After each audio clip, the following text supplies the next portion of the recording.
Hello, everyone, and welcome to League of Extraordinary Inventors. My name is Nathan, otherwise known as Old Man Bills. We have Lulu here today. We also have Benny Factor here today. Mike's going to be out today and next week as well, so we're going to be hosting. So, how's everybody doing? Good. Thank you. How are you? How are you guys? I'm doing great. Doing great. Yep. That's right. Everything's starting to go well on both of our inventions over here, so everything's starting to go really well. I'm proud of you. Yeah. Very cool. Thank you. It's been a busy week. I haven't yet sat down to watch your videos, but I, caught glimpses of stuff. I couldn't watch it all the way through, but yeah, you guys are on it. Yeah, getting there. So, you want to give us an update on Phil and how things are going over there? Okay, so I met up Phil in Austin for the convention. Everybody loved his invention. He got a lot of contacts. A lot of the departments were interested in his work. He left. He's on a plane right now back to Canada. That's why he's not with us today. He told me to update you guys that we're on the map. Nice. Now we're on the map. Now they know we exist. They know that we are doing good things, and they want it for our country as an invention that hopefully will be used in the future. Nice. Yes. Well, exciting. I mean, it wasn't it was more than what I expected. I just thought it was like, but no, it's for real. These departments, they do, help people. And if somebody has a really good idea, they do want it. And they help people build stuff, and the opportunity's there. Yeah. Nice. It's good to see you guys had such a positive reaction. That's awesome. I know. Absolutely. Yeah. I mean, I was surprised. At first I was like, but then when I saw everybody huddled over the booth and asking questions and this and that, or I was like, oh, okay, really, this is something innovative, something new. Really, they haven't heard they have no clue what this is. They just, we ran out of pamphlets, we ran out of all that stuff. You probably had a bunch of cubicles or people set up that had cookie cutter conventional things, and then you have this unconventional fringe science idea that's cutting edge. Everybody rushing over to your booth. That's awesome. I could totally see that. Nice. Up like anti-gravity, what do you mean anti-gravity? Like anti-gravity, like gravity, no gravity. So some of these people were there as representatives, not knowing the deep science behind it. So I had to kind of translate it into layman terms for them to understand, that this is what it does. This is the potential. It's not just, could be from a toy to, interstellar space use. So you pick, how do you want to use this? And so, yeah, I mean, it was cool. It was fun. That's awesome. And we learned also a lot about other people too, other companies, what's out there, how to, what's the possibilities, who could we use to integrate, with us as the idea. So it was a good experience overall. Yeah, sounds like it. Right on. Hey, I just wanted to let everybody know real quick. We enabled memberships, Ben and I both, on our channels. So what you'll see right here at the bottom is a couple of the emojis you can get when you get on there, and you can put them in the chat and everything to have a little fun. There's obviously me, there's Gerald, there's Ben, and on my channel there's mushrooms. But on Ben's channel, so he's got a picture of my face on there, right? So let me see if I can't pop over to his channel real quick. And I'll just say hi and show it. So cool.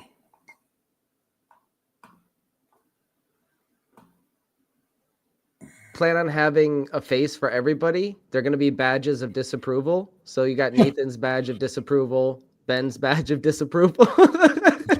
Just us and funny faces. Nice. Yeah, it didn't pull over to my stream when I hit it. It just said my name.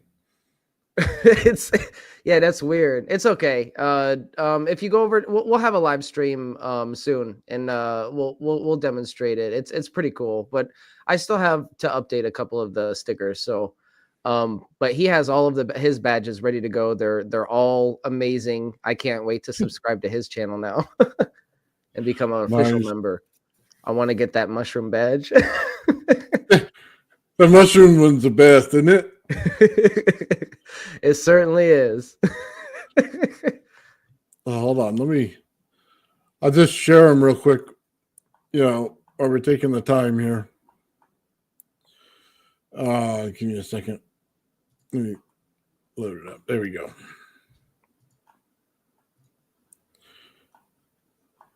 So these are the ones I wanted to add right here. Nice. As we get going. So there's the coil one. There's Joe right there. Then there's the team one. So we got the individual ones, which are at the bottom. And then I did ones with individual heads because I didn't know if they would come out as well. So they're Ben in his hat. That's the face I'm looking for the sticker for mine too. I need that exact face with the helmet. Oh, I'll send it to you, great. Ben. I love it. So that's the one that's on there now. That's funny. These are Got great. one for I like Gerald. them. Oh, and then mushrooms. And then Gotta have my favorite one. So there's my face on there. And then there's a Tesla coil one. And the one I'm working on right now is the holes. It's got to have one that says there's 3 holes. I can't get the word holes big enough. Like, I'm working on it. But I know that's the one everybody wants for the show. There's got to be 3 holes. So...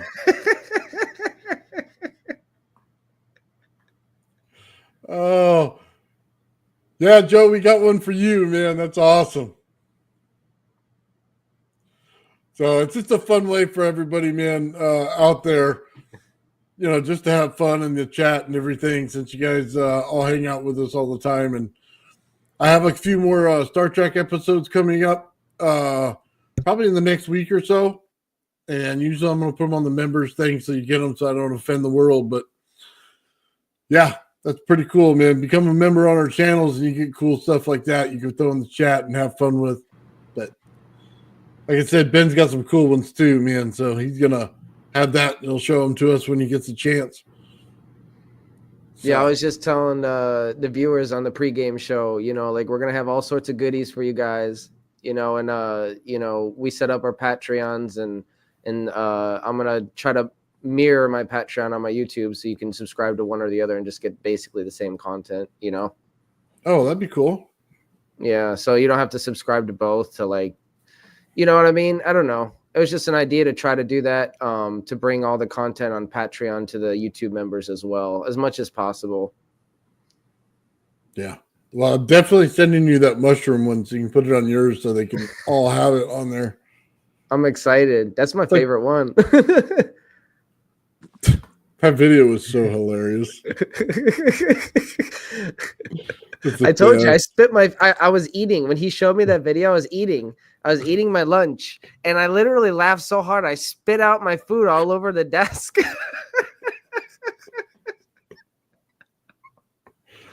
Oh, man. Yeah, I got you and Gerald good this time, man. Oh, yeah, I can't wait. I told you, I can't wait for the next episode. Oh, you're going to regret saying snap into a Slim Jim, Ben.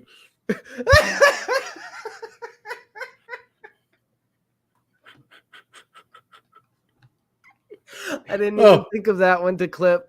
Oh, no, I got you. Gerald was talking about the exhaust holes being bigger than the intake holes. And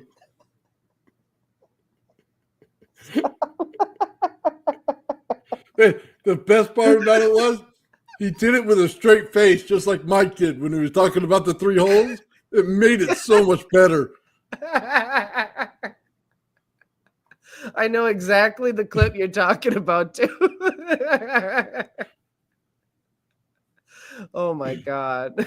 Oh, you gotta pick your words and rambles carefully. Yeah, choose your words carefully on this show, ladies and gentlemen. oh, You could be yeah. on the next episode of Star Trek. that ain't gonna help you. I can tell you that. Oh my God, that's so much fun. We have so much fun. I love it. Well, on the same one, man, I was talking about Tesla, and I was talking about his huge rod that went down the center of his testicle. So I had to get myself on there too.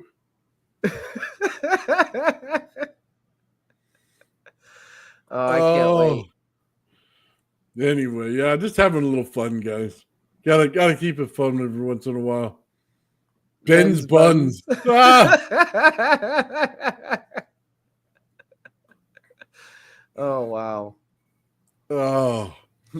Oh my. There you go.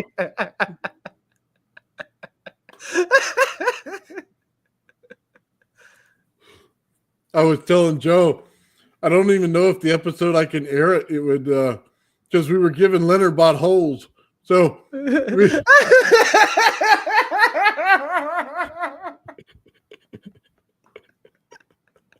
keep it on Patreon for now to be safe.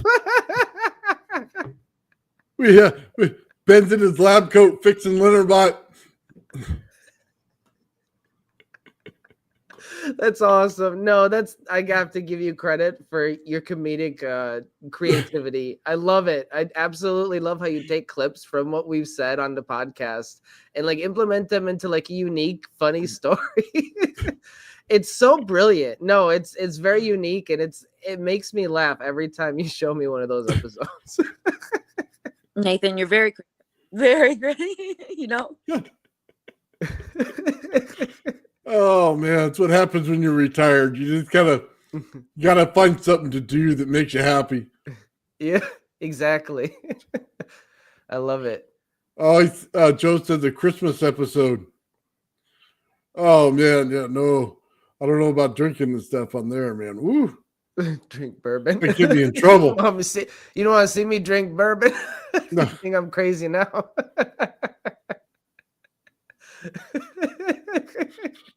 Dude, we already go off the rails as it is when we're sober. Can you imagine how bad it would be?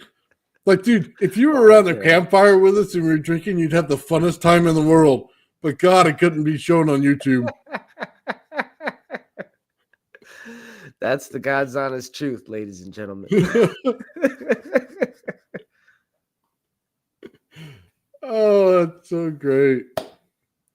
All right, Ben, what do you got for us, man? I know you got some updates going on. Oh my! I got some really good updates actually. So let's pull up the screen here and show you my presentation I put together. Let me flip this here and flop that there. Wham, bam. There we go. All right. So I'm having trouble with I'm having trouble with my headphones. Let me charge them a little bit. All right. So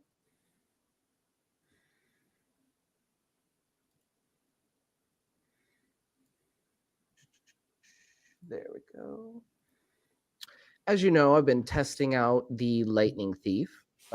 Let me actually take this virtual background off real quick so you can show you the prototype 1 of the Lightning Thief here. So it's very simple. It's got 4 outputs or 4 leads that come out of it.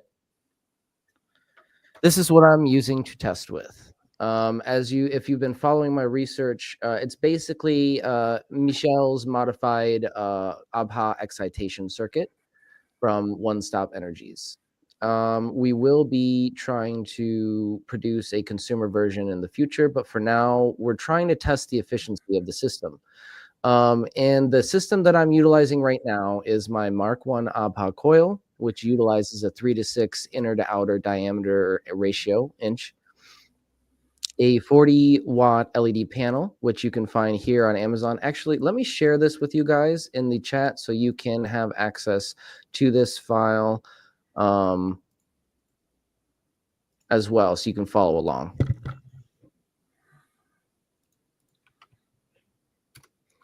Okay, so if you want the information and want to follow along and want the link to the panel that I'm using, it's right there in the chat. I'm also using the Lightning Thief, as I just showed you, and as in the pregame show, we went over Michelle's modified excitation circuit tutorial.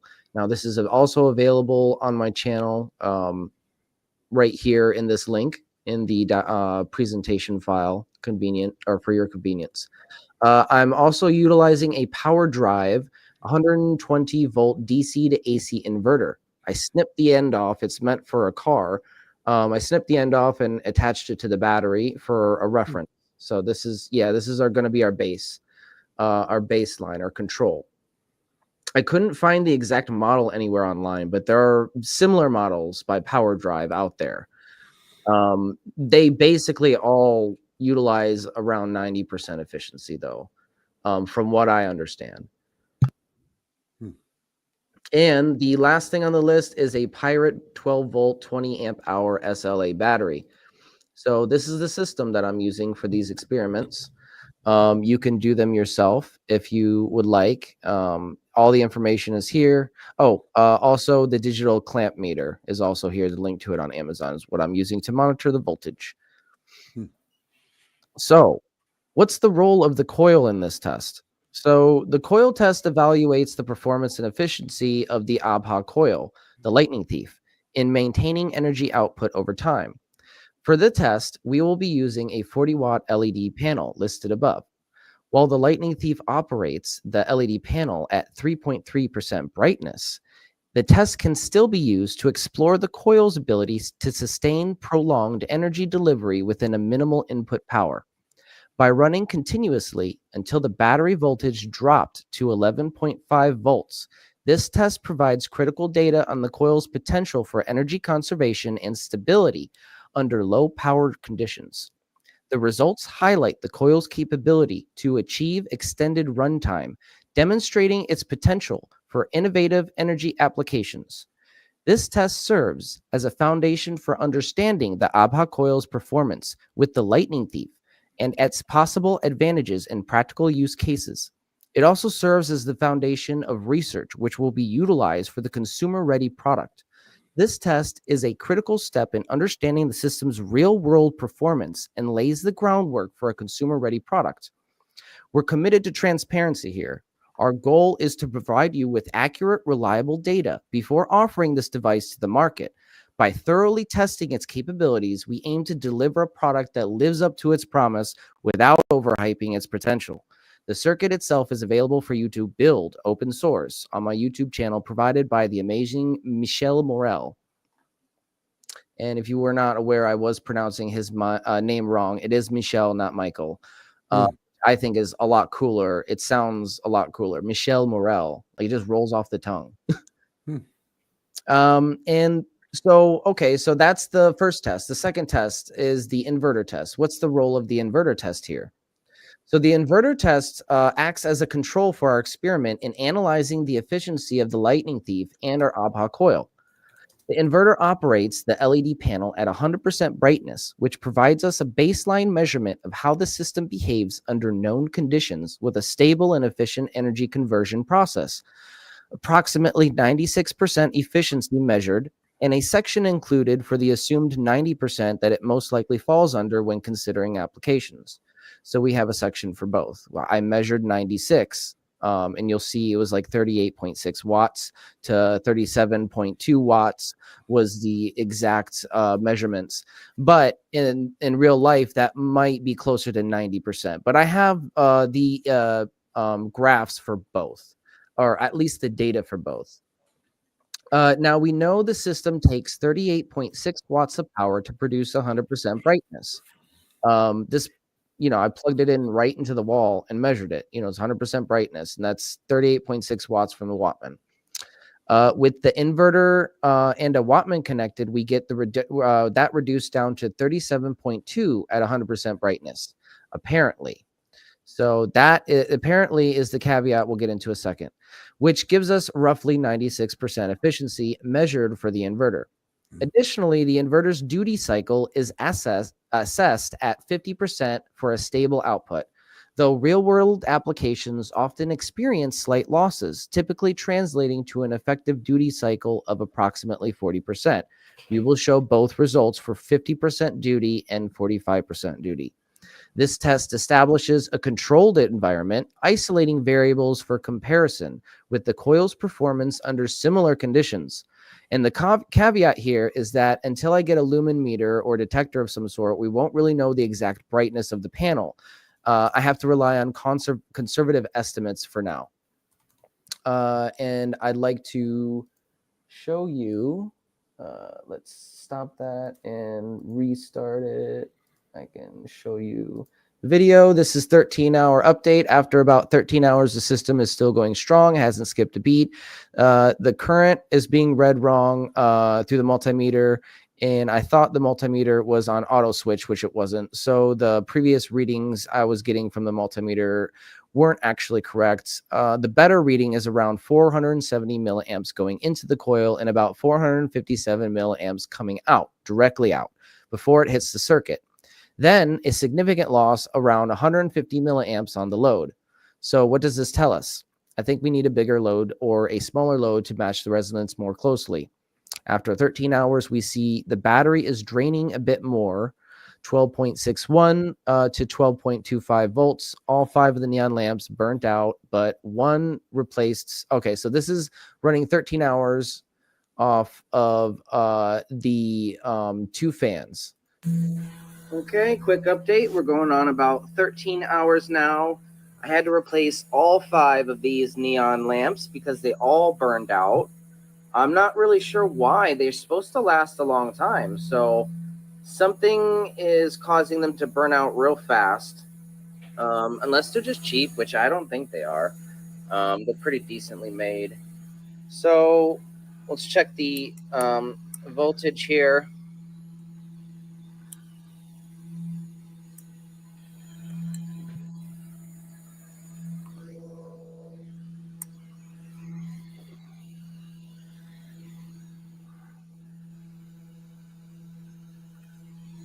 Okay, so we have 12.24 volts coming out of the battery still. Let's check the voltage on the output.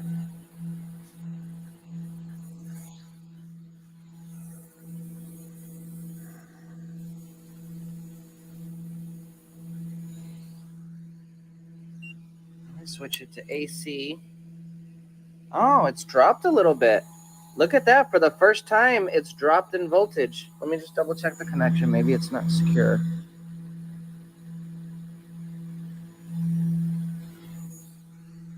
Yep. So for the first time, it's dropped to 43 volts, going from 52, but maybe that's because we adjusted the neon lamps. Again, this is with the previous test, with the previous load. We got it to go pretty long, but it didn't show us any kind of efficiency gains. Now, with this new test, let me see if I can actually load up a video here real quick for you guys.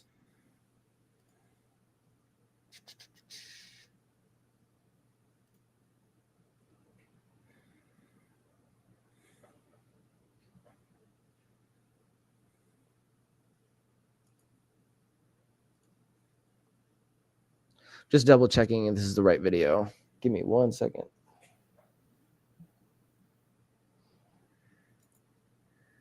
Sorry about that. I've already got disconnected. So check this out. Watch this graph.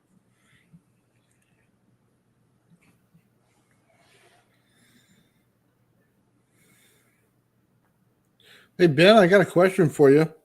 Yeah, what's going on?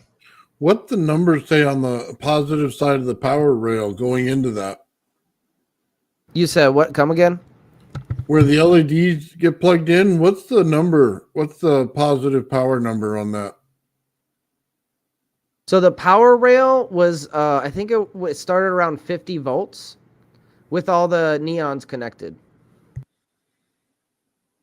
Okay. Did you test it without them connected? Yeah, so without it connected, it's like 330 or something volts. So it's getting a lot of voltage. But moving on to the next test, I think the next test, because I thought I had a video of the current system running the 40-watt LED panel, but I can't find it. But I do have it running right now in the lab, and I can show you it in a second. So Okay. yeah, let's go over the results of those two tests. And then I'll actually show you the new system. And so we have an efficiency analysis here. And again, all this data needs to be proofread by my lab partner who's going to do that this weekend, and also Victor Sears. Hopefully he has a chance to do that soon as well. But the efficiency analysis measures the inverter efficiency at around 96.37% efficient when measured. Adjusted for practical conditions, we assume that to be around 90% for general use. The power at 3.3% brightness for the input power for 3.3% brightness on the system would be 1.27 watts. So it takes 1.27 watts for that system to approximately light 3.3% bright out of its 100% potential. So the effective output power after the duty cycle adjustment, or the power factor, this should really say power factor adjustment, is 0.55 watts. Now that's the one that assumes the 45% duty cycle. And the one that doesn't, I think, is around 0.4. It's very marginal difference. So the runtime comparison for the inverter versus the coil. Now this is interesting, okay? So the inverter, even though it's running at 100%, when we adjust it for 3.3%, it runs at 38.9 hours. So what we got was a 1 hour and 17 minutes out of it, from it to run from 12.34 volts down to 11.5 volts. And we did the same for the coil. So the inverter took an hour and 17 minutes. Now, when we extrapolate that data and adjust it for 3.3%, that can run for 38.9 hours with that kind of linear efficiency. Assuming it's linear, it might be nonlinear, which makes it harder to adjust.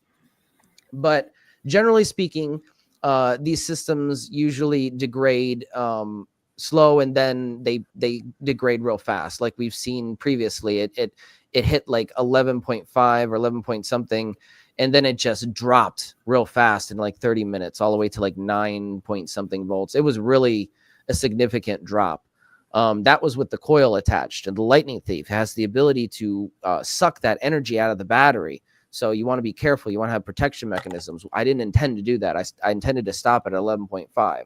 It continued to go. It'll continue going. That's the problem here that we're going to get into in a second. We're not really measuring that kind of efficiency of how much you can squeeze the battery. We're trying to see if we can see any kind of real energy gains.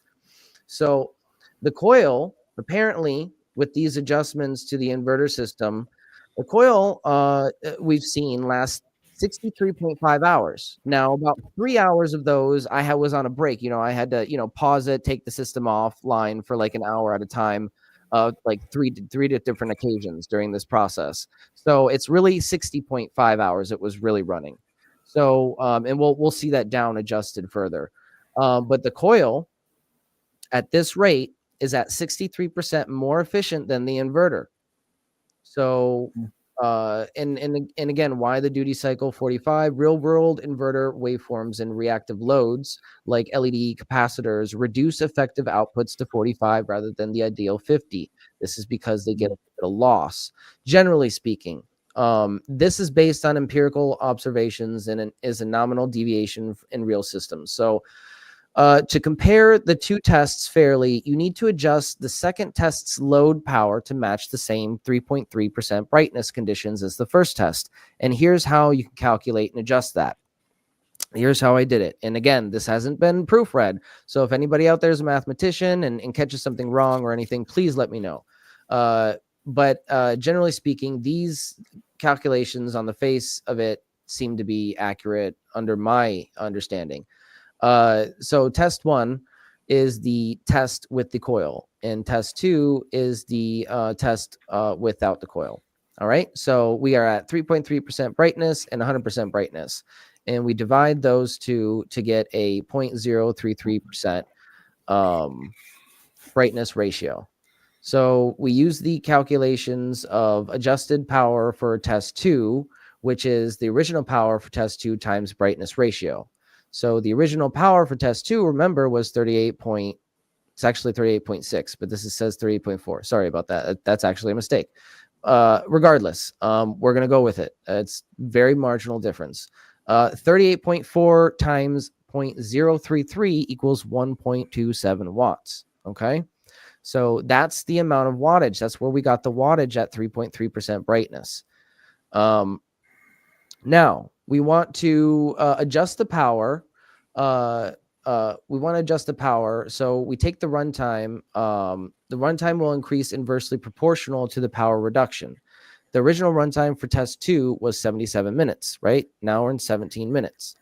So we take the adjusted runtime for test 2, and that equals the original runtime times the original power over adjusted power.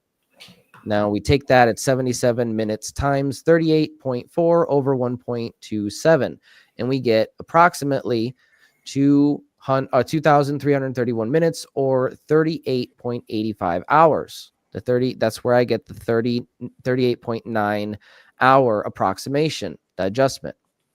Okay. So when we compare these results, test 1 is at 60.5 hours and 3.3% brightness. Test 2, without the coil, adjusted, is at 38.85 hours at 3.3% brightness. The coil system appears more efficient, lasting longer under the same brightness conditions. Now here's a graph. The yellow line is the coil test. All right, that's the coil test lasting 60.5 hours. The green line is the inverter test at 100% brightness, and the blue line is the inverter test at 100% brightness. I'm sorry, the green line is the inverter test adjusted to 3.3, and the blue line is the actual result. So you can see here in this clear graph. Oh shoot, I don't have it up. Here, let me pull up the graph. My bad.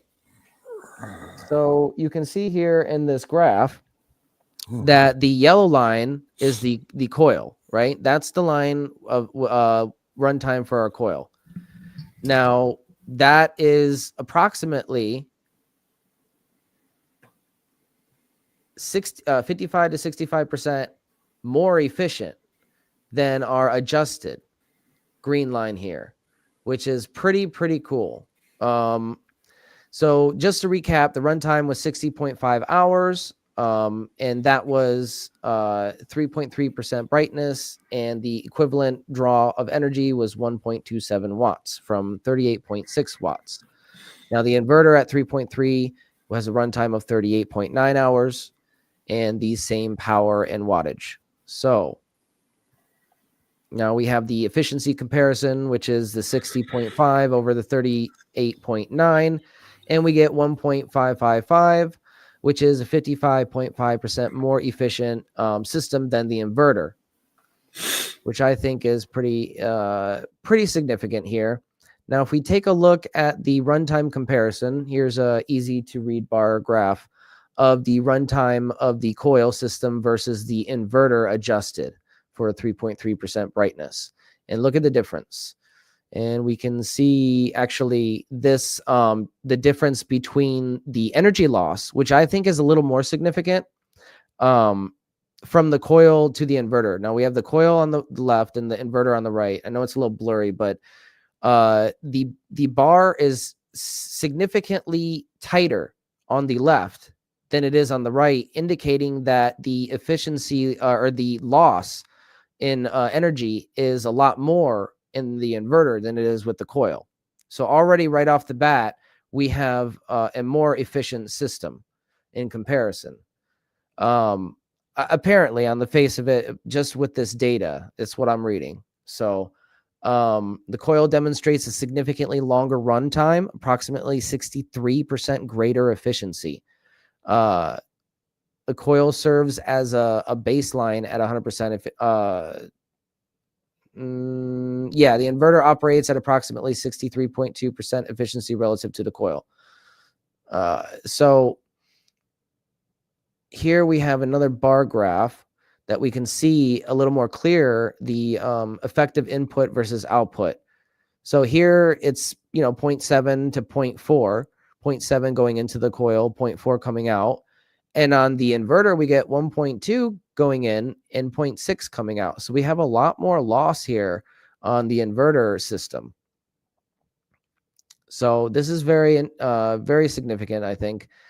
We know that our coil input duty cycle is 75 and 25 on off, and the output of 60-40. So with the coil, the battery output reduces from 100% duty to 75% duty. And then on the load, that reads as 60% duty, which is very, very interesting. It kind of adjusts because on the previous system with the fans, we've seen that at 95.5, which is very, very low.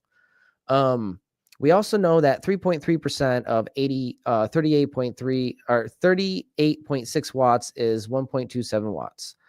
So when we adjust the duty cycle, we get 0.714 watts input and 0.457 watts output. All right. The inverter has a duty of 100% output of the battery and output of the inverter of 50%. Like most standard DC to AC inverters, it also outputs 50% sideways as standard AC inverters do. So why stop at 11.5 volts when the coil could keep running? This is the most important question here. I think that's important to emphasize. And the answer is simple. We're not here to measure how much juice the lightning thief can squeeze out of a nearly dead battery. That would be like judging a car's performance by how far it can coast on fumes. It's impressive, sure, but not the point. This test isn't about how well the system can drain the battery. It's about raw input versus output power. We want to see if the system is creating any real energy gains, not just scraping the bottom of the barrel.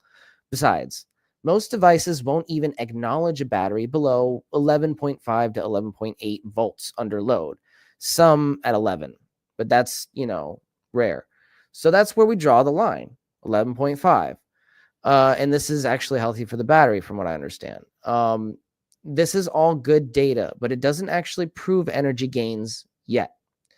But it's a good start. And all the conditions for over unity are that are necessary are there. The next step is to have, my mathematician proofread all the data and, all my math. If it all checks out, then we will try to set up the next test as a direct apples to apples comparison. Now, again, this is kind of an apples to oranges test because we don't have a direct 100% to 100% brightness comparison. We have to adjust the brightness level.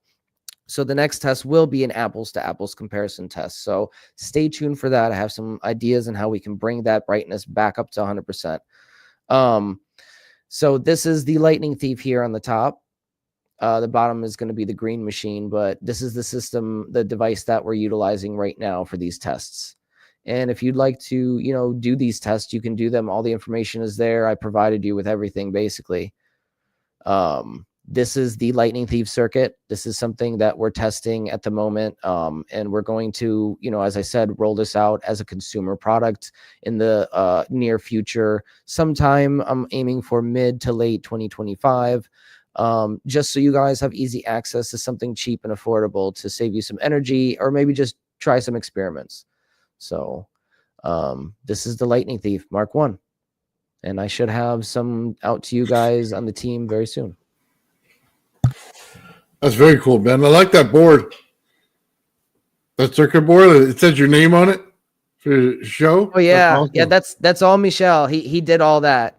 He's testing it now. He said it works, but there's a couple things he might have to adjust.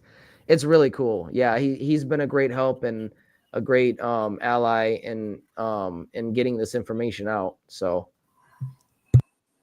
Very cool. Very nice.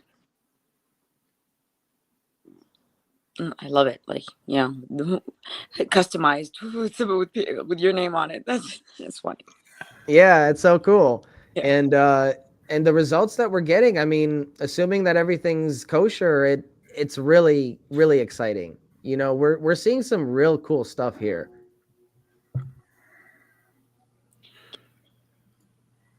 Yeah. I'd say you got some good results coming in. You're a lot further along than you were last month. Definitely. Yeah, for sure. For sure. But it's just ironic that it's turning out to be, if this is accurate, it's around 155%, which is what I claimed inaccurately in the original video. So I don't know. I just found that ironic. But I don't want to make any claims at this moment. You know, we still have to verify these numbers. It's just exciting, you know, because I'm using it right now. Like, actually, that's what I was going to show you. That was the last thing I was going to show you. Last thing I had for you was going to show you the mini lab is set up with the nightlight, and we just run it most nights. You know, we just run it at night, and it just keeps on going and going. Yeah, it's been running for 2 nights already, and you know, it's still at like 12.13 volts. So it's pretty impressive. It's a machine. It's a beast. Yeah. Well, I like the progress and how you're showing everything on your channel, because you go from not knowing which circuit to use, to now getting comfortable with the circuits that you're using, getting to understand what each piece of the circuit does, and then now getting something that works. It's like an exciting journey to go on. Yeah. Yeah, it's like a story almost. Like a story unfolding. Only I'm the main character. It's a little nerve-wracking. It's really good. You keep it exciting. You know, you keep it like, we want more. We want to know, okay, what's next? What's next? You know? Yeah, I want to know what's next. That's the exciting. Yeah, everything is so exciting. And even with everybody on the team has something exciting to share and something exciting they're working on. It's all like really, really a great time. You know, we have a great time. I love it. Right on. So, and tell us about, you know, your stuff, like with the water and the mud, and you know, where are you with that stuff? Okay, so what am I working on? Well, let me just show you guys. I'll go ahead and let's see. Yeah, what's the old man got under his sleeve? Got a lot, man. I've been moving things around my garage, trying to clean it up, because you see the big mess going on over there. So that's what I've been busy with the last couple of days. But this right here, I just I'll tell you what it is.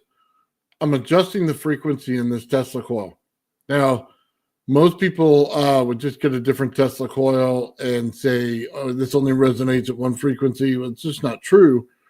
And I can change it in a lot of different ways. So I'll let you watch the video and kind of see, and then let me know if you want me to pause it and we'll talk about it. But I could change this Tesla coil wherever I want. So, yeah, let's check it out and then we'll discuss it. Yeah. We're going to do a little behind the scenes work on our Tesla coil. Now, normally I don't show a lot of this stuff on my channel, so this is a little bit of different access to it. I'm going to turn everything on here real quick, and I want to show you a few things.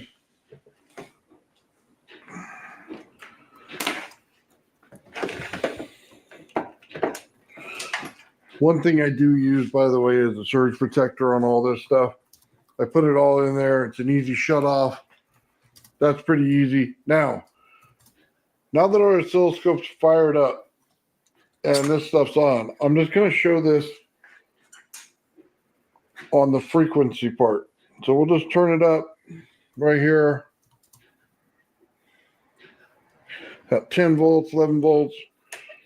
We'll start it up. We see it's in resonance. Now, look at the number. 250.5, somewhere right around there, right? This is where it's connected on my Tesla coil. Now, that seems completely wrong. Now, usually it's about three bars up, so right about right there. So one of the reasons for this is you'll see it right here connected directly to my number 2 on my Tesla coil. Now there's a rod down it, and that helps with the capacitance of it. Okay, real quick, because I get this question quite a bit, is the rod attached to anything? And you can clearly see there's the wire for my number 2 coil. It is not attached to that rod at all. So there's nothing attached to that rod. Number 2 on my Tesla coil. Now there's a rod down it, and that helps with the capacitance of it. But this right here is adding more capacitance to it. So it's like I extended my number 2 coil by probably double by adding this. So when I take that off, it's going to change everything. Now it's perfectly in resonance right now. All right. Not a problem. Works great. It'll scale properly. Won't heat up at all. Now, we'll turn it off real quick. And I'm simply going to take this right here and remove it. Now,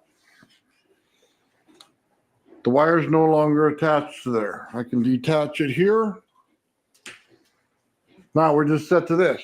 Watch what happens right here to my frequency.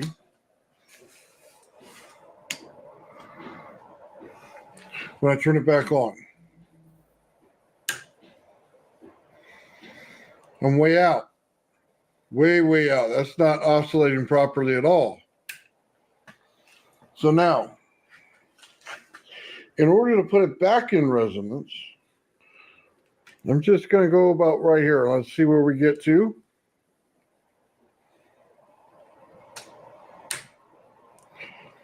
And that's okay.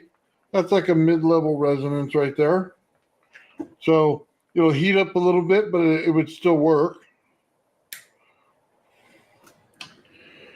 So let's change it a little bit more. Let's see, by going up one level, how it does it.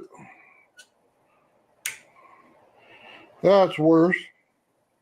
You can just tell by the height of it, it's worse. Just at the first glance, we know it's worse. Let's go ahead and we're going to switch it again. We're going to go up one higher. That's still bad. This is what you got to do if you're going to mess around with stuff on your Tesla coil. And that's bad as well. Maybe we're going the wrong way. So when you go higher, it brings you in a lower frequency. So we'll go lower.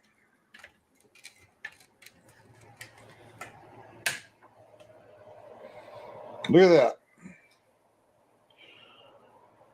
So we are now at 503 on the hertz. That's a massive difference. We were in the 200s, now we're in the 500s. Just so you know, that's what happens when you start messing with capacitance on your Tesla coil. Again, nothing's attached to the number 2. If I take that rod out, I will be completely out of resonance at a much higher frequency. Okay, so let me just explain this. That copper coil that you saw sitting to the side, it has to do with the weight of the copper, the total amount of copper that's in it. You see, the number 2 winding on this is 28 gauge wire all the way up, but the total weight of it is close to the same weight as that roll that you saw sitting there on the table. That's why the capacitance changes so much. It's like adding a second Tesla coil to this and then checking the resonance, which you can do, by the way. You can add a second number 2 coil and change it completely. It all depends on if your circuit's going to work with your primary to get it. So your exciter absolutely will, because it's forced resonance. It forces the resonance in there. But ZVS is real particular about the frequencies it gets to. So I'm actually surprised I got it to resonate in the 500. So that was the first thing. The other thing, this right here, why just sand? So we did sand, we did mud, but what's so particular about sand? And you asked a little bit the percentages of quartz. Sand is quite a bit of quartz. It's like 60-70% quartz, I think. But the reason for that is because of the quartz. That's why we're doing it. The quartz, the silicon in the quartz. That's what we're looking for. It could be in the glass. It could be in the actual sand. It could just be a piece of quartz put in there. It all is working the same. We're resonating that quartz.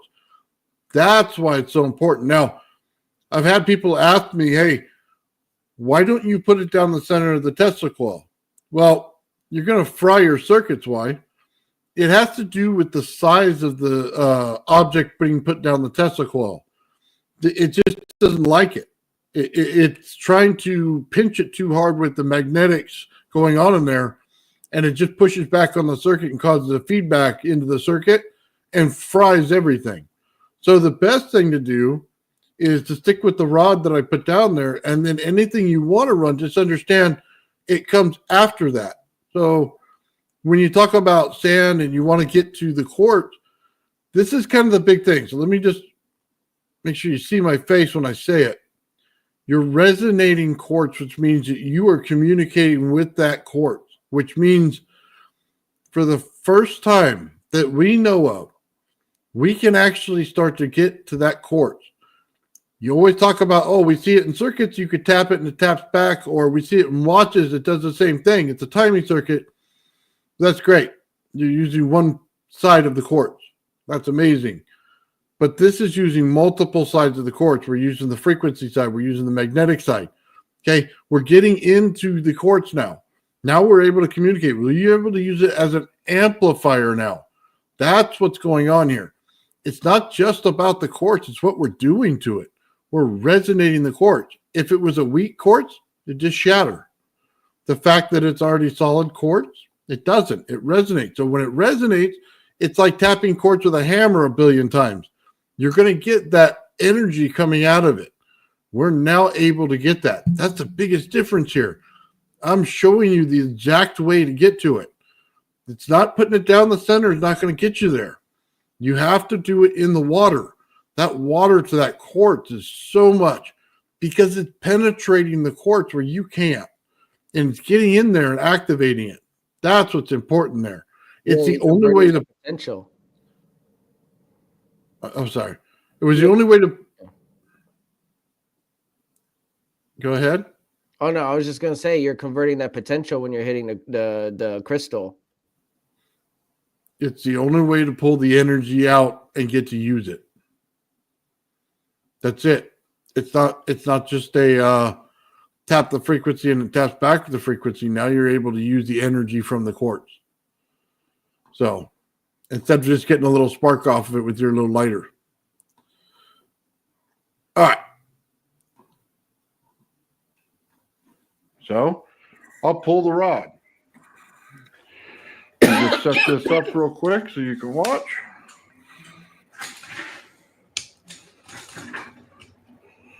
We'll turn it off right now.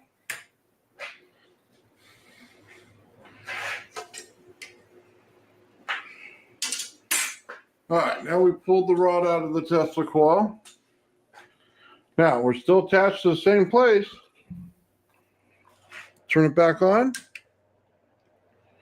That's not even close to the same frequency. We went up about 40 kilohertz, somewhere in there, and the resonance is horrible. So what do I have to do here? Well, we're running out of room, so let's turn it off.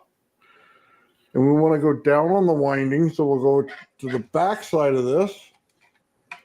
Maybe we can pick it up, maybe we won't. Man, that thing was warm. It did not like that at all. Again, still not anywhere close. We need to go down about 50.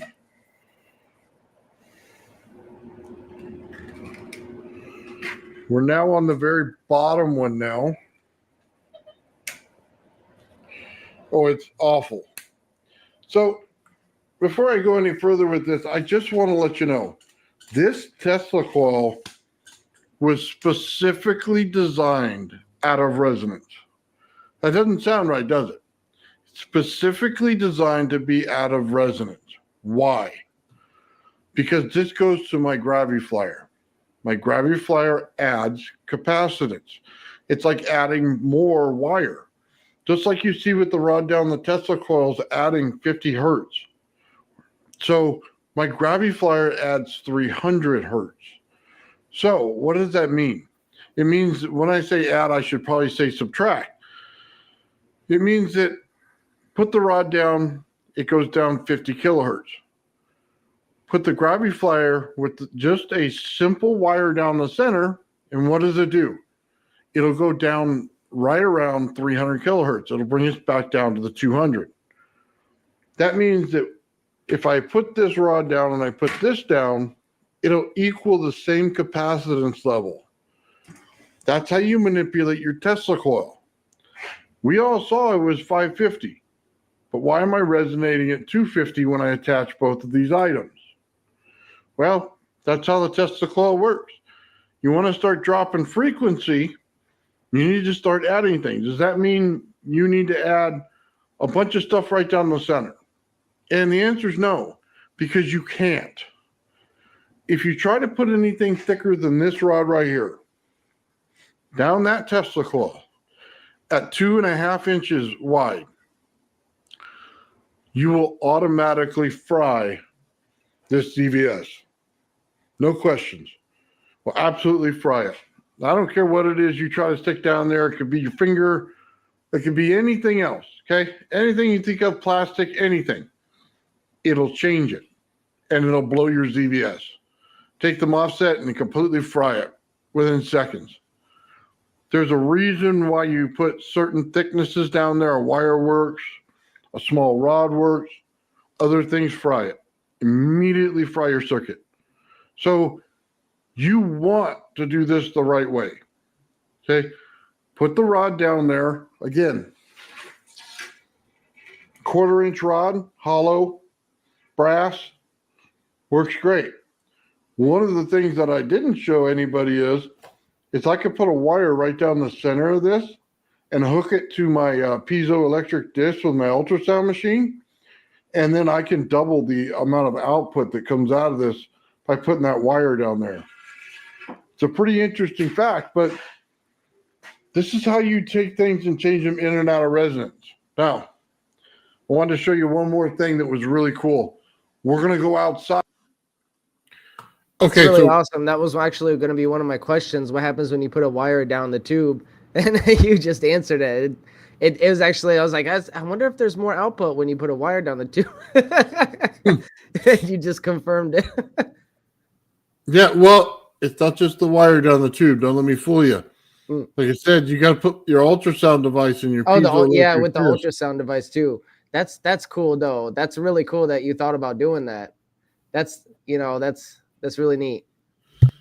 That's why I show all the tests so people can see it. You know what I mean? That they can understand what we're doing here. Because when I go changing that Tesla coil on you, it could be one video to the next you're watching. You never know, how many times I've flipped it since then. So it's important to know what I'm doing behind the scenes in order to see how I'm manipulating it to get what I want out of it. Because you'll probably think, I saw this Tesla coil 3 videos ago. It resonates at this. And then the next video, it completely changes. So, by the way, I was going to answer the question real quick in case you guys didn't know. My gravity flyer, the reason I built this Tesla coil out of resonance is because when I have my gravity flyer there attached to it, when it pushes back and gives me feedback, I want to be able to push a little bit of heat and a little bit of frequency to it at a higher amplitude. So I want the circuit sometimes to pull back, get out of resonance, then boom, shoot forward into resonance. So that's why I do it that way. So it gives me a faster feedback time. So what happens is when you put it a little further out of resonance than it likes to be, it snaps. It goes faster to go back to the frequency. It just has a shorter pull between 50 kilohertz. It'll boom right back to it. That's why. So it's like snapping a rubber band. Yeah. Yeah. So you built it out of resonance, which means with that ZVS, there's no way it can resonate properly without some type of load or extra amount of anything on it. It has to have a rod down the center to resonate properly, or it has to be, like I said, my gravity flyer to it, or the rodent coil, whichever. It has to have it to be in resonance, or else it will not hit resonance, and it's just a heater. So it's interesting. And one last thing I think on here. I can grab my rodent coil. So we're going to go through here. Go out to the laundry machines that never shut off. I'm going to grab my rodent coil outside here. Now I set it out here because it's glow in the dark when you put sun on it. So we'll just bring it in now.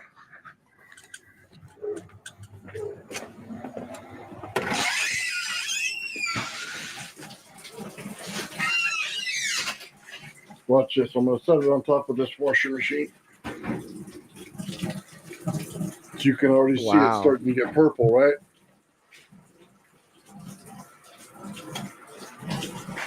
Look at that. Oh, wow. That's so just cool. awesome, pretty. isn't it? I love that. Man, I should start running experiments after putting this thing outside for a few minutes. That glow in the dark makes such a big difference.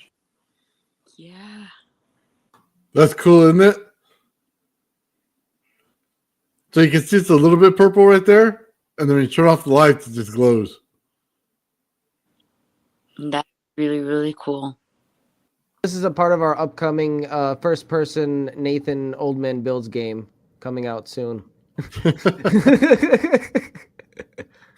I love this coil. It's so pretty. It's beautiful. Such a nice coil. I can imagine this even being like a piece that you could put like, in a nice bookcase, like it glows in the dark, like it's a really nice item. It's cool. Trip people out, put it over by a window to get some sun, so it charges up all day, and then like a night light for the first little while. So, yeah, that's pretty cool. I wanted to do my Tesla coil bases and stuff in that same PLA, so that they can glow in the dark too. Because I have to turn off the lights for a lot of my experiments, and that would just be one cool factor to it. I got some green, I got some orange. This one's purple. Nice. Yeah, and that's it serves as a practical application, for your testing because you're doing it in the dark. You have some kind of light. That looks cool too. You'll have them all lined up in series, all glowing. I like that. Yeah. Yeah. Very, very nice. It's better than seeing nothing in the dark when I turn off the lights except for a light bulb. Yeah, exactly. Or the dangerous plasma arc that's gonna shock you. You know me too well, Ben. Oh, man. All right. So I'll stop showing that. Anyway, that's part of what I'm working on. I can show you the mud and stuff too if you wanted to see it. Yeah, any videos you have, I'd like to see. Yeah, go for it. So let's see. Let me find it real quick and I'll grab it.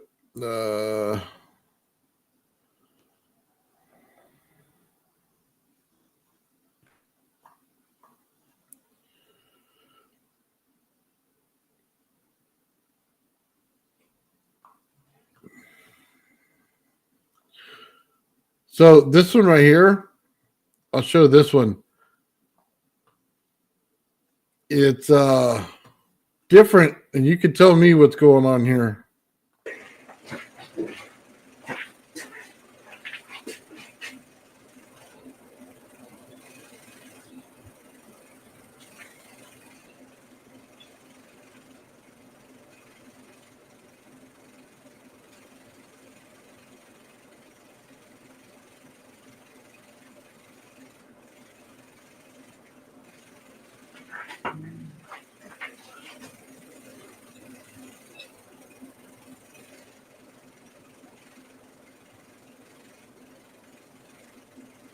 Oh, wow, look at that.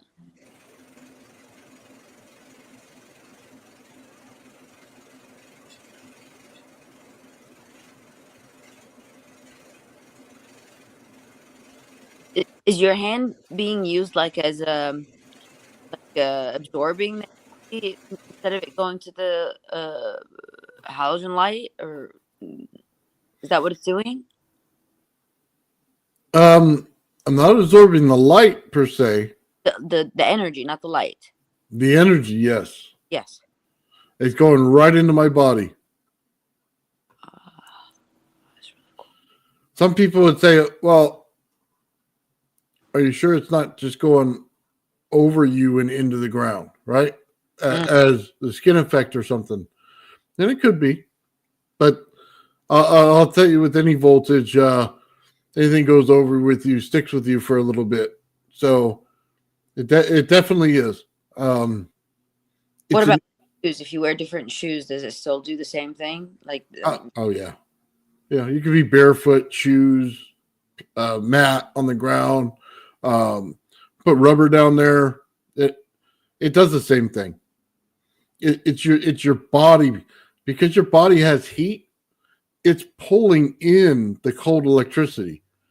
I don't think people really understand what I mean by this.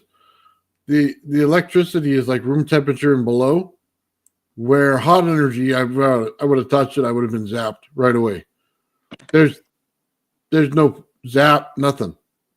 Nothing at all. Your hand gets cold is what happens when you touch it. So yeah, it's a total change and total difference in what type of energy it is and why it's working the way it is.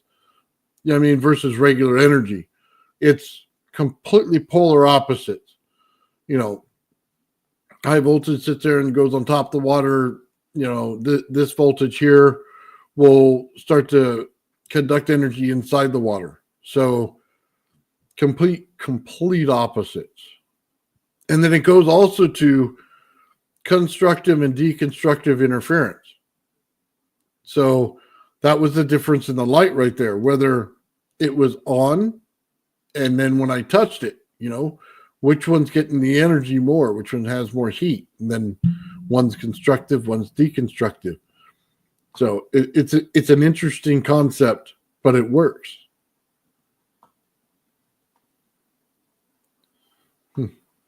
yes, definitely.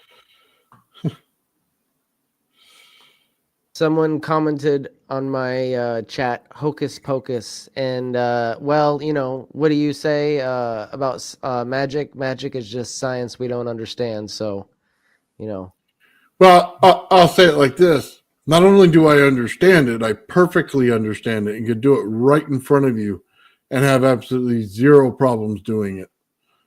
Oh yeah, So, this is remarkable stuff, and you know, like you've shown me stuff that I can't even talk about, and it's just incredible. Like I should just stop.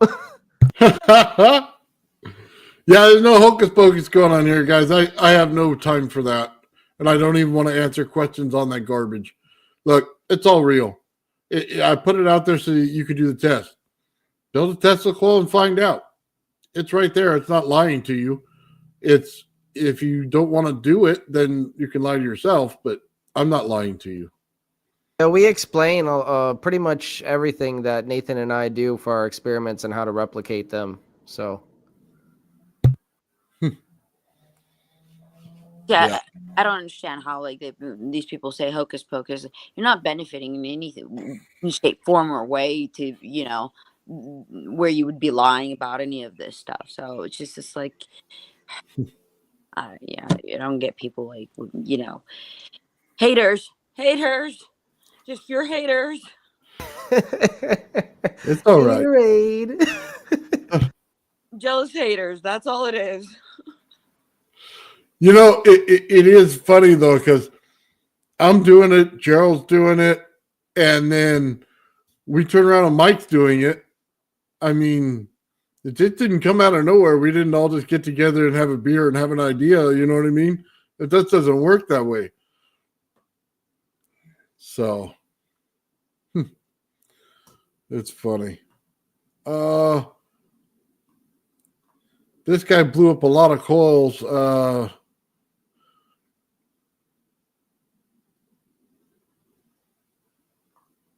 Yeah, you might be hooking it together wrong. My rodent coil on this is a little bit different than what Ben's doing, by the way. When I get my Tesla coil, my Tesla coil connected to my rodent coil stomps out any frequency backlash to my Tesla coil. As you can see, we changed it and we could change the frequencies in it. Well, if you simply took the wire that was connected to the rod that goes down the center and you put it in the water, well, now you have to account for the capacitance of the water. You have to account for the capacitance of any sand. You have to account for any capacitance of anything else. So you're going to be adjusting your Tesla coil in order to get to that right frequency. With the rodent coil, all that stops. You adjust for the rodent coil, then nothing else. Everything after the rodent coil on any one of the lines, it didn't matter if it was channel A, B, or C, or D, it didn't matter. Anything connected. You have to match the capacitance with the rodent coils, what's it called, resistance or whatever. And the thing is, I was popping caps until I switched to a 0.15 microfarad 2000 volt Tesla cap. Like I was popping the caps that I was using, which were like at 50 volt, and I switched to a 2000 volt HV cap, a Tesla cap, and that's what Daniel Nunez recommended for the coil. And it wasn't until then that I actually started actually getting some kind of registered output from the cap.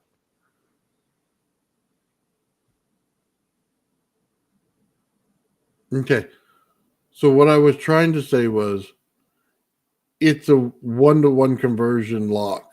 It doesn't allow frequency to go beyond it in order to influence it. So it'll keep the same frequency as you're set on your Tesla coil. Then anything beyond it, it won't take account for it. It's all good to go. You put whatever you want beyond it. Unless you go way, way heavy over on the ground. Yes, by the way, Ben is absolutely 100% right on the capacitor. It has to be high voltage, high frequency. And it's because you're pulling out all the amps. And you're going for mostly voltage. That's why it has to be that kind of cap. That makes sense. I didn't realize that aspect of it. Interesting. Yeah, well, your frequency goes through the roof when you start taking out your amps. It's way, way, way higher. That makes sense, though. That makes sense. Yeah. What's up, Mike? Hey, Mike's here. What's going on, Mike?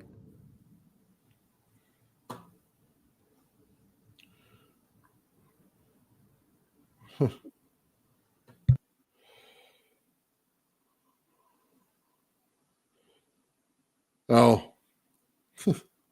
Dude, I'm not even worried about anything like that. I think once everybody gets a hold of the technology and stuff like that, they'll understand. Yeah. Well, I mean, it is magical, honestly. Like it is, some of it is like wondrous. Like how the heck, when I was first introduced to some of the aspects of this technology, what it's capable of, like how the hell is this possible? You know, it's so fantastic. But when you actually learn how it works, it's just like, oh, it's just another law of nature that people are ignoring. Yeah. Well, they don't like to show it to you. You know what I mean? So yeah. Either they're ignoring it or they don't understand it, or either way, they're not playing with it the way that we are. Oh, and yeah. Specifically in the rodent coil, in the ABHA coil, we're utilizing the back EMF, like Bedini, talks about, and it's very apparent. It's very apparent what's going on when you start actually playing with this stuff and testing it, and seeing the results and the measurements and the effects with your own eyes. It's completely obvious. It's the mystery becomes, it demystifies, the curtain is unveiled at that point, but when until you start messing with it, it's going to be like one of those wondrous things, like, oh my God, this is amazing. Yeah. Well, yeah. What's even funnier is that it was known forever ago and we just didn't know it. Yeah, that's the crazy thing. This has been known like a long time ago, and like people like Stubblefield and Tesla and all these different characters that popped up through, early, 19th century, I'm sorry, 20th century. They were, like either laughed at or shut out, or, like in Tesla's case, that he was smeared. Like people like today, we'll talk about, oh, he was just crazy. He was in love with pigeons. I'm like, do you like see past the propaganda, man? Like, Yeah, no kidding. The mystery is history. Right, like our entire, the AC induction motor, our entire grid is based off of, him and Maxwell's work, and all sorts of these, people who believed in the ether and based their theories off of the ether. They talked about the ether. One of the only rare clips I've found of Tesla actually speaking. He says we will be utilizing the energy from the cosmic energy.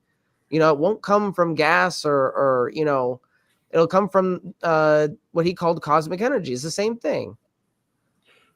Oh, so Joe and I are going into that big time tomorrow. But yeah, it's absolutely right. So, hey, I wanted to show you guys this. And now, when I tell you activate the quartz in the sand, this is kind of like the perfect video to show you that, because I'll actually put the water in and it won't activate till that water gets in there. The water has to be next to the quartz with the energy to get the effect. Without all three, completely useless. Tesla knew it. You need to put a big quartz crystal in the middle. Middle of what? In the middle of the dirt, and see if anything happens. Why? There's quartz all in that sand. It won't amplify it any if you add a big quartz crystal in the center. No. It's going to do the same thing that the little pieces of quartz are going to do. So it's not like in terms of like how much there is. It's just the fact that it's present. Well, the distance matters because one piece of quartz only goes so far. But in the sand, you have multiple pieces of quartz everywhere. So the distance you're able to get. I see. Okay, that makes sense. Okay, never mind. So it's not the size of the quartz. It's just No. the volume of it, or how much, the quantity. Right. Yeah. Okay, that makes more sense though. It's the spaces between them. That's what the important, not the sizes, just the quantity of and the space. Well, because we're putting magnetic fields around all of them. So the more of the magnetic fields that are there, the further it goes, right? And it's easier to tap each frequency with the same thing. So that's why it's easier to do it in the sand than it would be just a single piece of quartz. But I could put a single piece of quartz in there by itself. It'll act the same way. Or I could put a piece of granite in there. It'll act the same way. Or I could just use sand. It's kind of just telling you, this little test here in this little bowl, all we're doing is amplifying quartz. At the very least, you can put one of those, kryptonite replicas in the center, make it look cool. Yeah, I guess you could. Oh, yeah. But you have to appeal to the aesthetics to it as well, Well, I like the fact that he can, light these things with the dirt. I think that's very cool. And the water, like the water acts as a conductor. That's very, very cool. I don't know, like you can, there's all sorts of practical applications for that. Like if you, I can imagine if you want to like, wire your pool or whatever, right? With underwater lights, that could be useful maybe. Yeah, you could. There'd be absolutely no problem doing it. I mean, I understand water, but when it comes like to the dirt and the quartz, that's like something completely, a mind wouldn't even like think that would work that way, Water, we all know water is very conductive, but that, it's like, really? Wow. So by the way, the only reason that light bulb is a little bit on right there is because when you get a bag of Home Depot sand, it's not all the way, the water's not all the way gone. Damn. So there's a little bit of water in there. But you'll see the big difference when I pour the water in. There's no getting around it. It doesn't act like any other energy. It's just completely unique.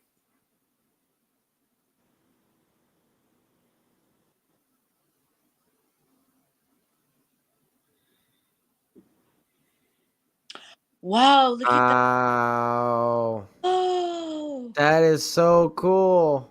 that is a huge difference. Yeah, it's just that's the way this energy works. It's a multiple of three. You have your sand, which has the quartz in it. You have your water, and you have your Tesla power. It's a beautiful thing. Yeah. Reverse engineering the mysteries of the pyramids, ladies and gentlemen. That isn't even resonating that well. I could probably get another 20-30% out of that at 12 volts.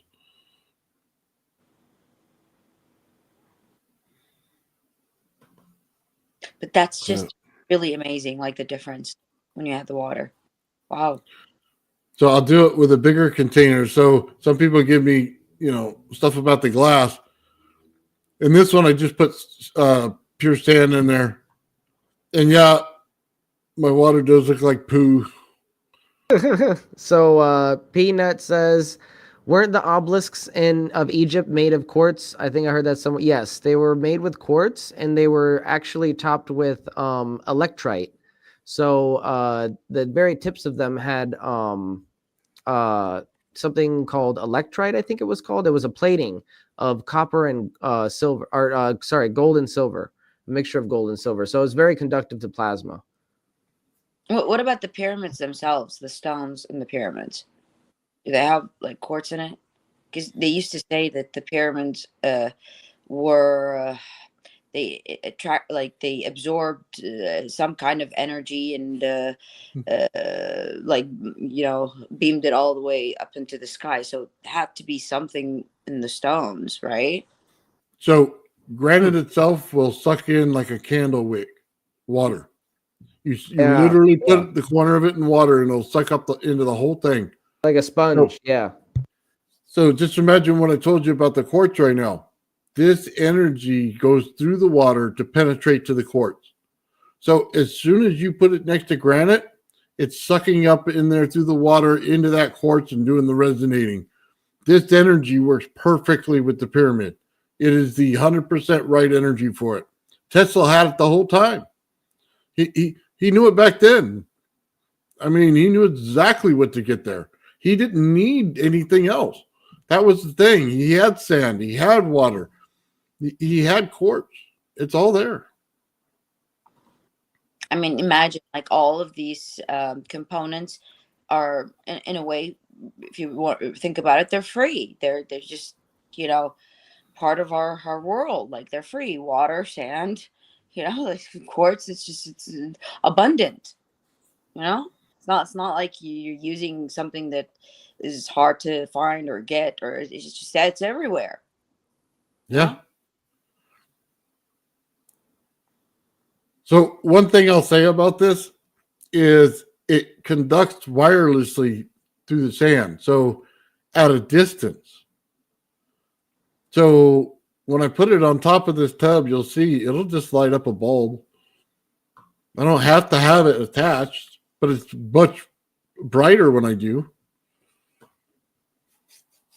And you're using the plastic tub instead of the glass just to show people that it has nothing to do with the container, Yeah, the glass has silicone in it because it's glass. It was sand at one time. So that would be something that maybe somebody doesn't like, but you can see right here, plastic, it doesn't matter. It's in the sand. That's all I'm trying to show. That's very good.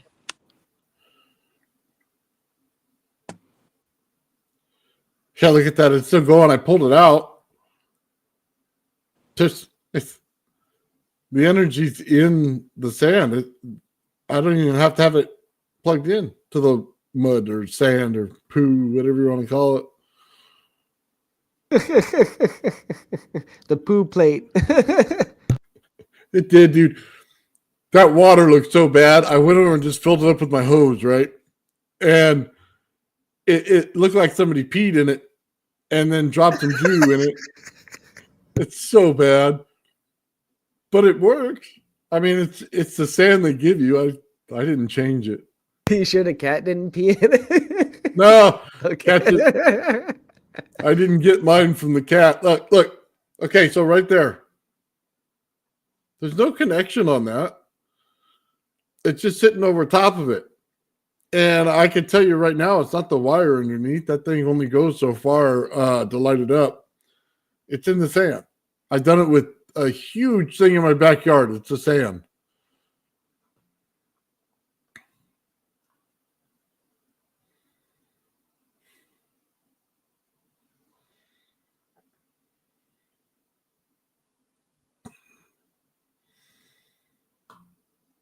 Look how bright that gets. Oh, Yeah, you're not. that's pretty bright. Yeah, it's getting brighter and brighter. Feel So like I it's just- gonna break. I just turned up the energy on it. Watch, I'll just plug more in. I need my sunglasses with that one.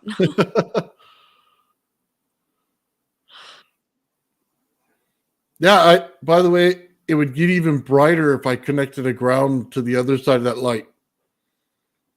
Just straight onto the ground. I could probably double that brightness. That thing would almost pop by the time I was done. I mean, you like things to explode, and it was shocked maybe try that. Oh yeah, watch. See, and it doesn't matter. It just goes to one side, one of the little connectors. That's it. It doesn't have to touch the other side. You put it on top, see it lights up already. Lights up even brighter with your body. See, I could do this all day with light bulbs, by the way.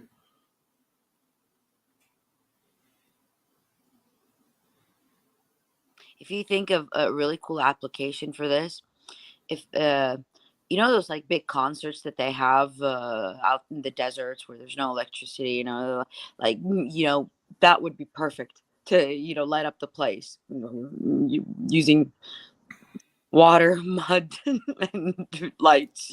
That's it. Oh my God. Yeah. And it'd probably look like that too. If you were at a concert. Look at that. I think I turned up the brightness too. That was really cool. How about my farm? Yeah, probably.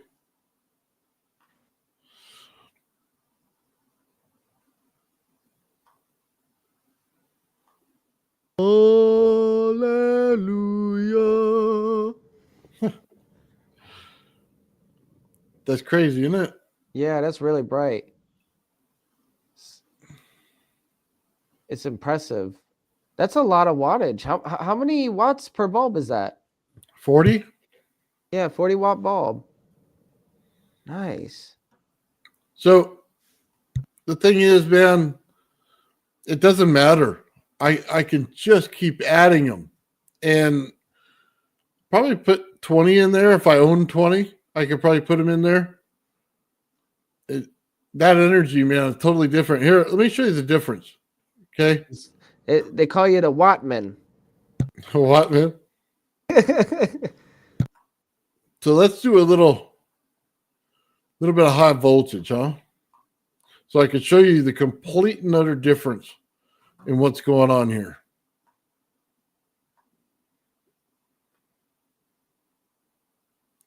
So I got the same poo water.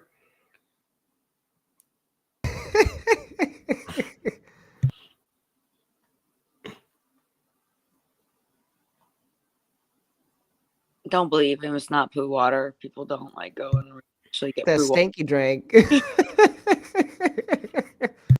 So yeah, this is high voltage. Oh, wow. Wow. That works totally different. And it's dancing on the top. Or is it penetrating it a little bit? I can't tell. No, it won't. It won't go into the water. It'll stay right on the top. Oh, so it is. It's dancing on the top of the surface of the water. Huh. Even if you try to put the wire inside of the water, it's still It'll short and blow up your flyback. Oh, okay. Never mind then. Yeah. Got to Well, have a steady hand for this. yeah.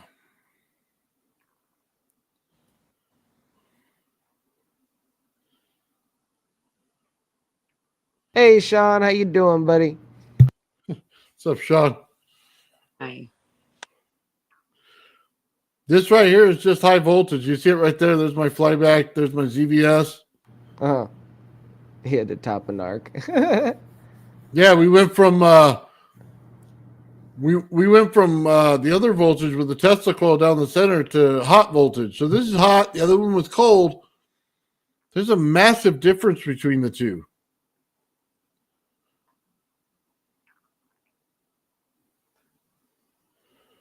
So there you go. I'll put it in my sludge mix there.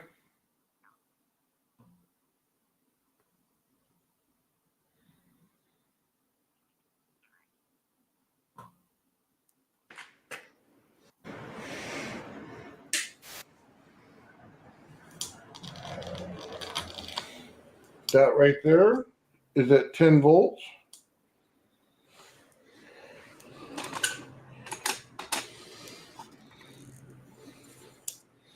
We see we get a little bit of charge. Let's just turn it up a bit.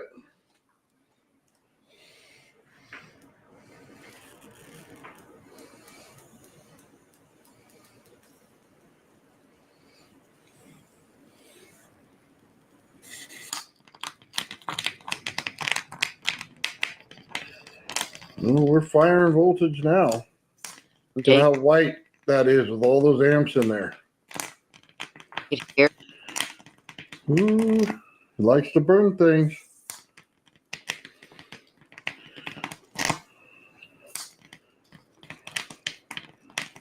Let's see.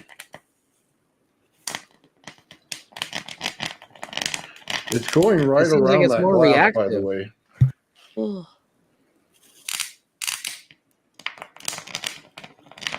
It doesn't like the glass at all. Not like that. Once in a while it'll lock, but goes right over top of it. It only Let's see if touches the water to move. does it ever go through the glass? There it is right there. It's moving just a little bit. Nope. It's a little harder because there's so much material in there from the sand. Mhm. So let's go ahead and turn this off. So it acts completely different, right? Yeah, it seems like it's more volatile or reactive. Yeah. There you go. The arc never goes through the glass though, right? Like if you had it, like you can't see it from, that No, it doesn't go through the glass at all. It arcs over it. goes to the path of least resistance. So the water may be on the glass. It'll touch that, but it won't actually touch the glass. It just goes right around it.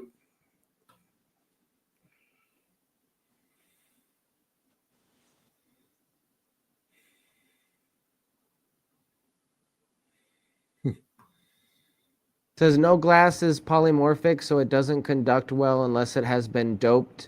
No, this glass has not been doped. It has been schmucked. So. Schmuck.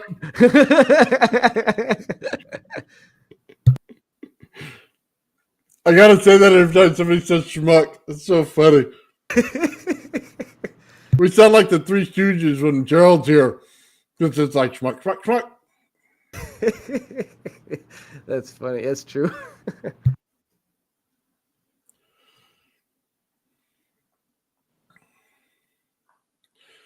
Yep, sure is a whole flow, Sean. You named it.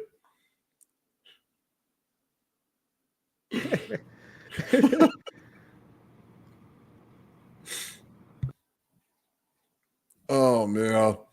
That's so funny. So let me get it to there. Basically, I'm just going to dig this thing in right to the center. But what's really cool about this is the voltage itself will go everywhere. There it is. There's a little spark, a little baby spark. What I like about this in here is you can start to see things moving.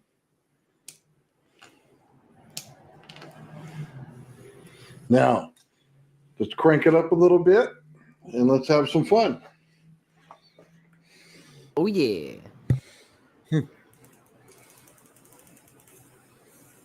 Does Emerald say, kick it up a notch? Yeah, we are now at 24 volts. Still at low voltage for this. Oh, yeah, we got some power in there now. Let's see about the wind aspect of it.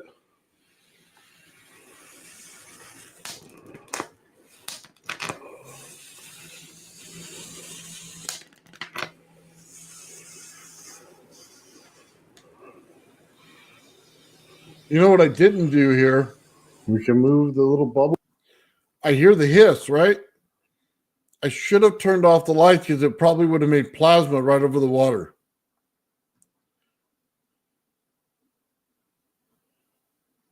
There.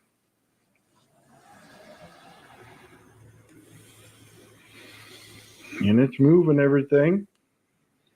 Pretty neat effect. Now, will this thing spark over everywhere? It should.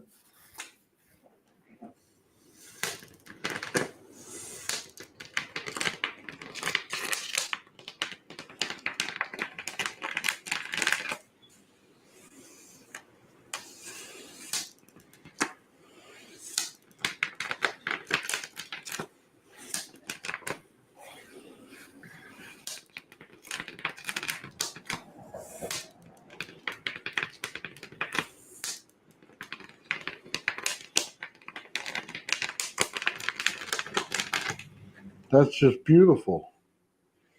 Okay. Let's see if we can't see that wind a little better.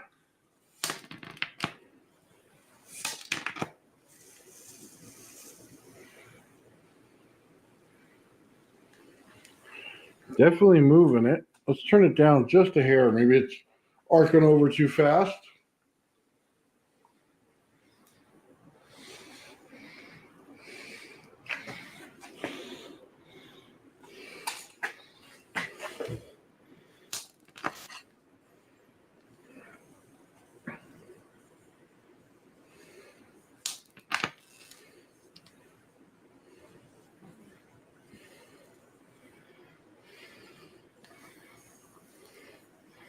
It moves it. It doesn't give you quite a neat effect to it. Let's turn this off real quick, and then I'm going to turn off the lights and have a little fun.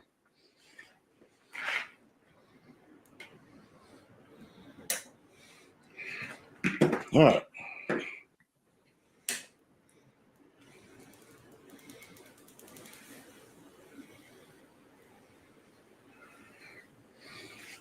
We're now on at 23.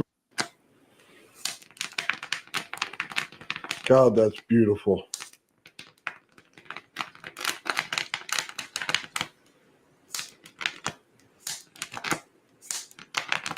That one's much more stronger.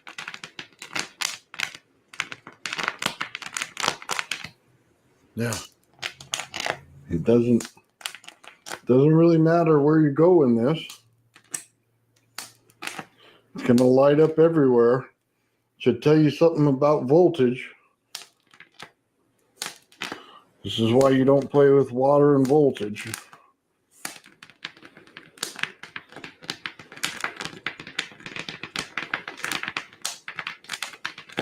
It's not penetrating the surface, but it is excited everywhere, which means any touch to this would be completely harmful to you.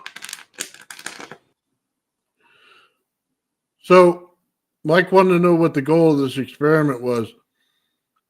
And it's pretty simple. I'm working with cold voltage, working with hot voltage. I want everybody to see that there's a massive difference in the two and the way they work.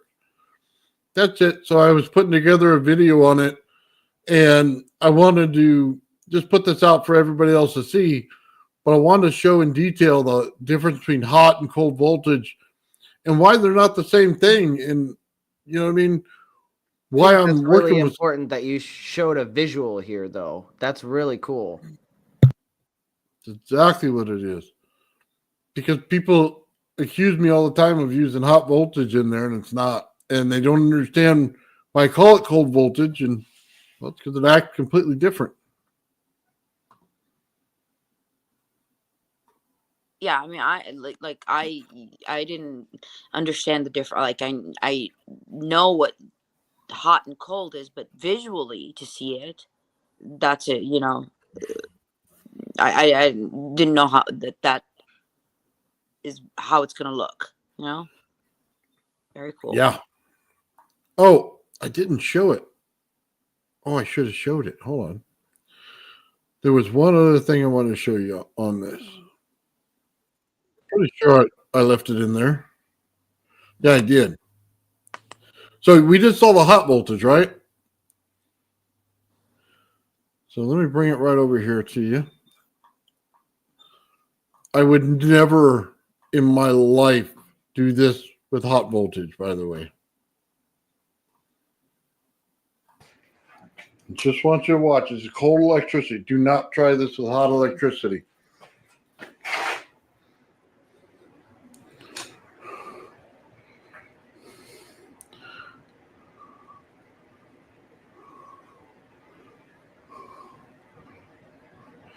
Now let's turn it up.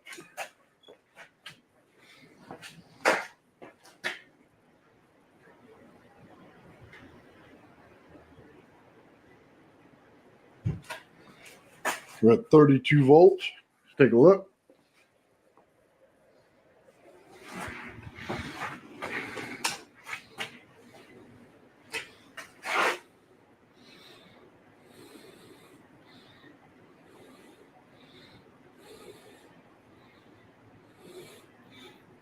It's interesting.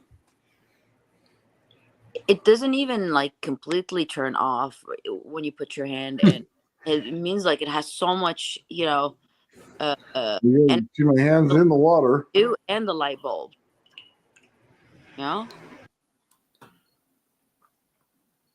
It's just, yeah. It goes into me, goes in the light bulb.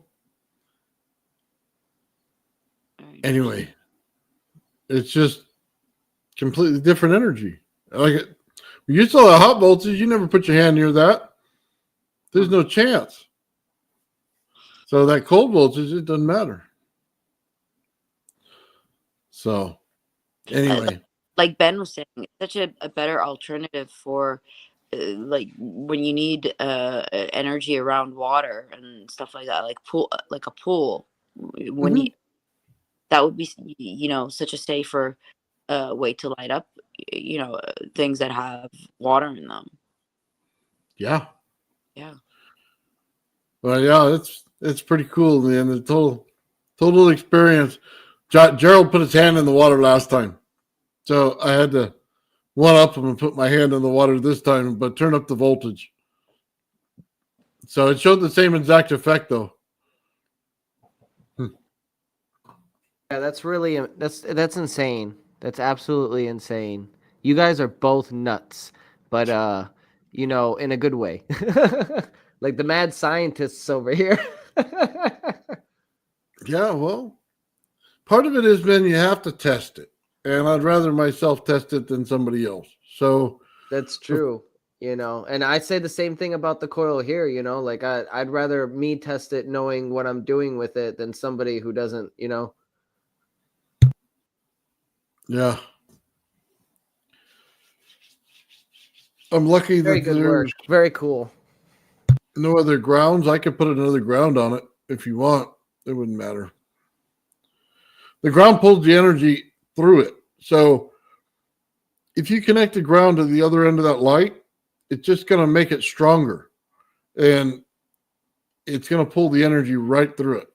It's not even going to be a problem. It's just going to make a light brighter. So, yeah, it's interesting. So I've gotten to, 63 inches on my Tesla coil and getting wireless power. And it was something that Joel Legacy was talking about today. And I did the same thing with my Tesla coils. Basically, I can resonate them at a certain frequency as long as it matches the other frequency of the other coil. As long as they both have a ground to them, you can start pulling them apart and start running it on a frequency. So I thought that was amazing. I was doing that.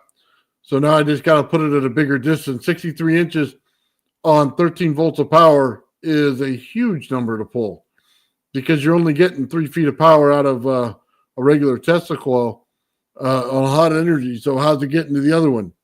And it's just matching the frequencies. And by the way, I did it with 2 Tesla coils that are never the right size together. One was way off from the other. I had to keep adding capacitance to it to get it there. So that was making it more impressive to me because I didn't just go spin up 2 new coils and get them the exact same frequency. So, which would probably work 100% better. But the fact that I did it without it was awesome. Yeah, that's really amazing. I would never be able to figure that out. Like, I as you know, I tried to build a Tesla coil with one of those mini kits, but I could never get the dang thing to work. I don't know if it was too cheap or if I screwed something up. I couldn't figure it out. So Sean says he did the math. So if I could do 4 to 6 40-watt bulbs, well, how many do I have in a pack? 10? Yeah, I have 10. I'm going to see if I can't just buy another pack. I'll do 20. So there'd be no problem doing it. So especially, let me just tell you, if I put a ground on the other side of those, man, I could buy multiple packs of bulbs at, 10 bulbs per pack and still light it up. So, yeah, I don't think people haven't seen it. I guess I didn't show it yet. When I hooked, no, I didn't show it. Oh, maybe I should. I'll show it another day. When I hook in the ground, it's a game changer. It's game over. There's nothing like it. It distance everything. It all changes with that. Talk about with the ground wire. Yeah, the ground wire. This thing, man. Talking about how important it was, and that you suggested I try it, and that was on my list as well to try a ground. Yeah. By the way, it's not a closed loop. Just so everybody knows, the rod is down the Tesla coil, but is not attached to the Tesla coil, so it breaks the loop. So, and by the way, the rod going down the Tesla coil does not change the power level of the Tesla coil whatsoever. When you pull the energy out of it, it's like a pool of water, and it's always full. And you can just take as many cups of water out of it as you want, but it's always full. That primary Tesla coil circuit runs on its own. So, and the fact that it doesn't pull any energy from it when I take from it and I steal it from it is amazing. But that's the way it works. Yeah, and that's kind of like a pattern we've seen in a lot of different, like cold energy devices where, you just add to the load and it doesn't affect the input power at all. It's because it's a broken circuit. So if I was connected directly to the number 2 of my Tesla coil, it'd be a closed loop system and it wouldn't work. It'd absolutely fall right on its face and fail. It's an open system. That's why it works, because it's not directly connected to it. So usually when you have a closed loop system, it pulls a draw right on the primary circuit and slows it down and runs it right to the ground, right? And when you do it with an open loop system, it can pull as much energy as it wants and it still won't affect the primary system because the primary system continues to run on its own. Right. Yeah. That's why I say you can still be satisfying Ohm's law, but getting energy gains, Yeah, well, I think this thing breaks a lot of different laws. It's an open loop system. So for all that they try to apply to it, like law of thermodynamics and all this stuff, it doesn't work. Those the Tesla coil does act a little different, but is it if it's utilizing it's utilizing the back EMF from the coil though, right? So yeah, it's just, how do I want to say this? It's just utilizing the energy that you're not normally using. The Tesla coil, everybody uses the outside energy, right? Right. So go to put up a light bulb next to it, it lights up, right? That's beautiful. I'm not using any of that. Matter of fact, I don't want that in my system. I don't even want the thing to light up. I don't even want a spark to come out of it. I want to put that rod down there, and I want to pull the energy out on the part that doesn't get used, the part that pinches the magnetic field inside of the Tesla coil. That's what I want. Right. That's Yeah, that makes sense, because that's the part that's actually generating the 0 point and accessing all that energy. That's correct. And yes, the 0 point is the absolute correct term with that. Mm-hmm. And the wider the Tesla coil, the colder the rod down the center stays. So you'll get a colder amount of energy, which will actually work out better for your magnetic field, which will be able to pull more energy to it when you get to the hot ground. That's so cool. No, I definitely have to try putting a ground on my system. I might try that tonight, hooking it to the ground and seeing if it gets any brighter. I'm almost positive I'll get some kind of increase in brightness. But you already predicted that. That's what you told me. So Ground pulls the energy through the circuit. yeah, no, it makes complete sense now. And honestly, it's a simple solution, rather than the other solution, which was we were discussing trying to open the LED panel and seeing if there was a capacitor in there. But I don't want to destroy the panel. So yeah, I'm just going to hook it to the ground, see what happens. I know you and a couple others discussed potentially using double grounds. How would that work? You would have just 2 grounds, or would they have like a plate on the bottom?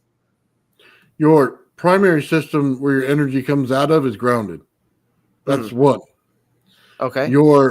After your LEDs, without any circuits in there, if you just took an LED strip and hook one side to the power of the rodent coil and the other side to ground, it's going to pull that energy right through the ground. Right. But if you have circuits in there, you may fry everything in there. Yeah. Yeah, no, that's a good point. Okay. So that's something to keep in mind. Yeah, hooking it to the ground could potentially fry the LED circuit. Because if it has a capacitor in there, you might blow the capacitor or whatever. But whatever, it is what it is at that point. It's a cheap like I LED told panel. you, just buy a fluorescent light, get one that's blown out. As long as the gas is in it, use it as your control. The fluorescent tube is, I think, a much better control in this test. So yeah, we'll look into fluorescent tubes for the next set of tests. Yeah. No, this is cool. No, this is because our research it kind of like crosses each other, and I'm taking a lot in from your research with your Tesla coil, how I can actually utilize some of the cold energy from the ground, and potentially increase the efficiency of my system with the ABBA coil. Rodent, well, I don't think it's considered a rodent coil. I think it's an ABBA coil. Honestly, either way, that's a really important thing to consider. And, I'll say it like this, Ben.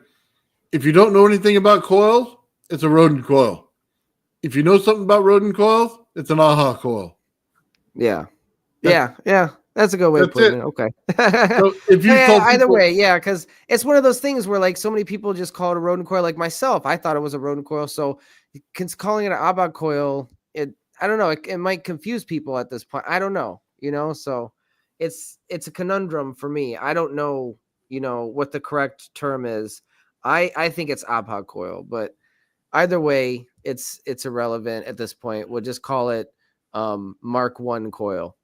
Well, no, hold on. just understand what I'm saying.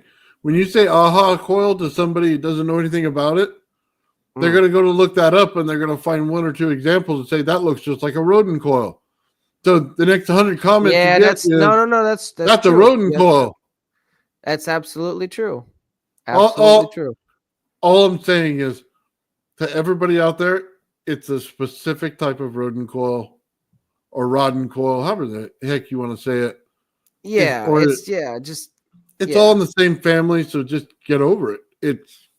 Call it what you want. As long as people recognize, hey, that's what you have, you know what I mean? Then you're fine.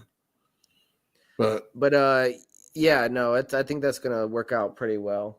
If it doesn't blow the capacitor in there. Yeah. Oh man, somebody over there, peanuts getting wild or something. I see the comments. Peanuts. Who's got peanuts? Here we go, peanut, little squirrel. This time.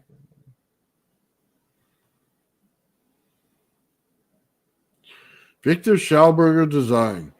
That's more static electricity than it is what we're working with here. So with the ABHA coil, we are bringing the electricity in a vortex, and we're specifically creating two counter-rotating vortexes to create that 0 point on the equatorial plane between them. So that's exactly what we're doing. Yes. Well, the whole thing with the Schauberger is energy in the turn of it. How it turns. That's where he's picking up his energy flow, and he's picking up higher amounts of energy. In the device you want to put on an airplane, that's static electricity. It's apples and oranges, but the flow is correct.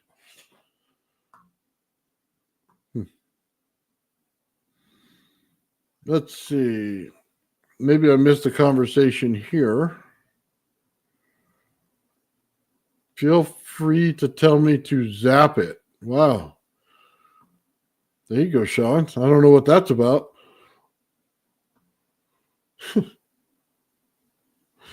Oh, yeah. Plasma medium for everything, yes. Maybe he meant zip it? Did he say zip it? I thought he said zap it. I didn't see it. I guess that's more appropriate. I was thinking of something else. I would never say that to Sean, though. Sean clarified. Zip it. Oh, it's funny. Trying to understand rodent coil math. Good luck. Zip. Yes, that's my bad. I can't read, apparently. That's all it is. So, hey, real quick, I just want to tell you guys again, in the streams and stuff, so you see at the bottom here, it says that we have our membership emoji things. So if you get a membership on Ben's channel or my channel, you get emojis to put in the chat. And I sent Ben the mushroom one so that he can put that on his members as well. So you guys can put mushrooms in there when we're on shrooms doing stuff. And then there's some other cool ones in there. Once we get to like 5 members, it'll allow me to add some more. So let me see. I'll just go ahead and put it up here for you guys one more time. This is just the fun stuff I love. Everybody gets involved. Like we got a Tesla coil. There's my ugly mug right there. There he is, Captain. The shrooms. Gotta have the that reminds me shroom. of when you take a picture and somebody's eyes are blinking, or you accidentally blink on the picture. You gotta have the shrooms. The Gerald. There's Ben. Ben's got his hat. Got his safety goggles ready to go. There you go. It's so great. I love that emblem and everything. It is necessary to have your PPE. Oh, we got Joe in here. And then this one will be coming up. This is my AHA coil, rodent coil, whatever you want to say it is. So anyway, By the way, I'm sorry. I didn't mean to interrupt. And I was saying the aha sounds kind of cool, like aha. Yeah. Yeah. So, somebody was saying he's trying to learn more about the math. Randy Powell has a great series on Vortex Math if you're interested in learning about it. I'll try to find the link before we end the stream and put it in the chat for you. Nice. Yeah, Gerald's usually here, but sometimes, well, it's Friday, so he's not usually here.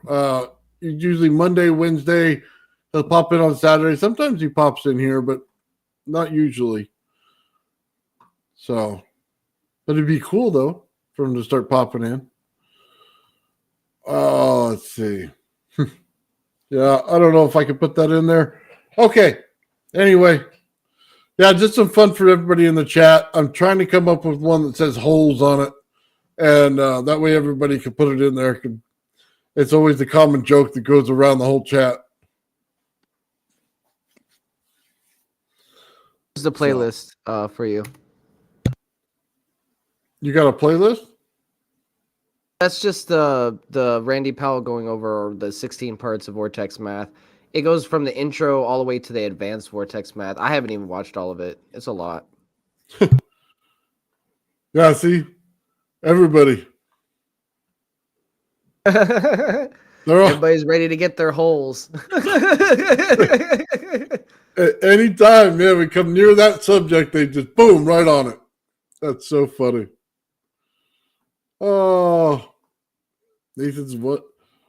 Oh, Sean, getting in on it. Huh. That's funny. Yeah, I got some more episodes of the Star Trek coming out, guys. Hopefully in the next week we'll get 2 more episodes. We'll have some more fun. 2 more episodes. Hold on. You said 2 more episodes. Oh my That's God. right. So we're going to have a double feature maybe. That's right. I'm going to give Leonard Bot a voice. That's awesome. It's so bad. I feel so bad for him. Like, I'm ashamed of myself, but I had to do it. He's going to give him Sean Connery's voice. That would be so awesome.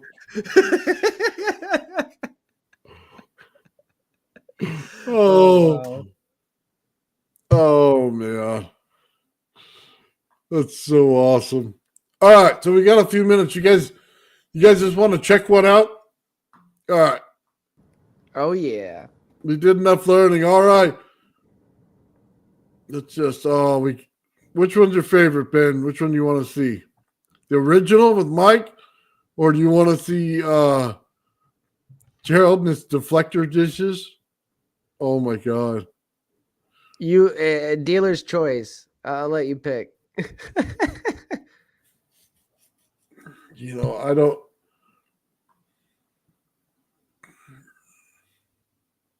All right, we'll play the original.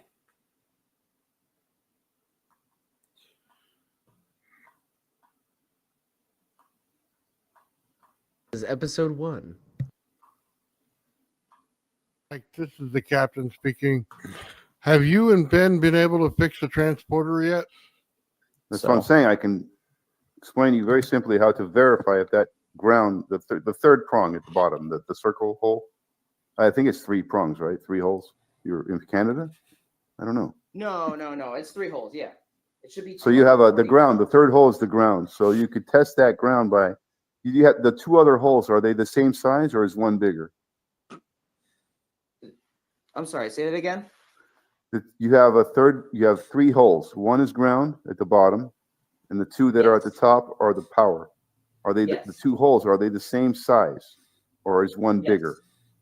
No. They're the same size. Same size. So it's 2. You're in Canada? No, I'm in Michigan. Michigan. So it can't be the same size. One slit is a little shorter. Are you sure? Let me see. Look closely. Oh my God. Oh yeah, you're right. I'm sorry, Mike. Did you say you had the transporter fixed? Put the voltmeter on AC 120 volt setting. Put one prong in the ground and the other prong in the smaller hole. That's your hot line. And if you get 120 volts, that ground is working good. If you don't, you get less than 120 volts, like 90 or 80, your ground is probably no good on that plug. That could cause a lot of issues for the circuit too, by the way.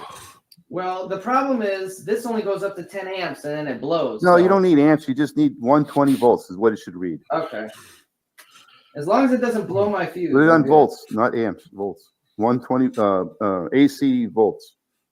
This should be good to 250 volts. So we should be okay. Hey, Gerald, come here and listen to this. I can't tell if they're fixing the transporter or not.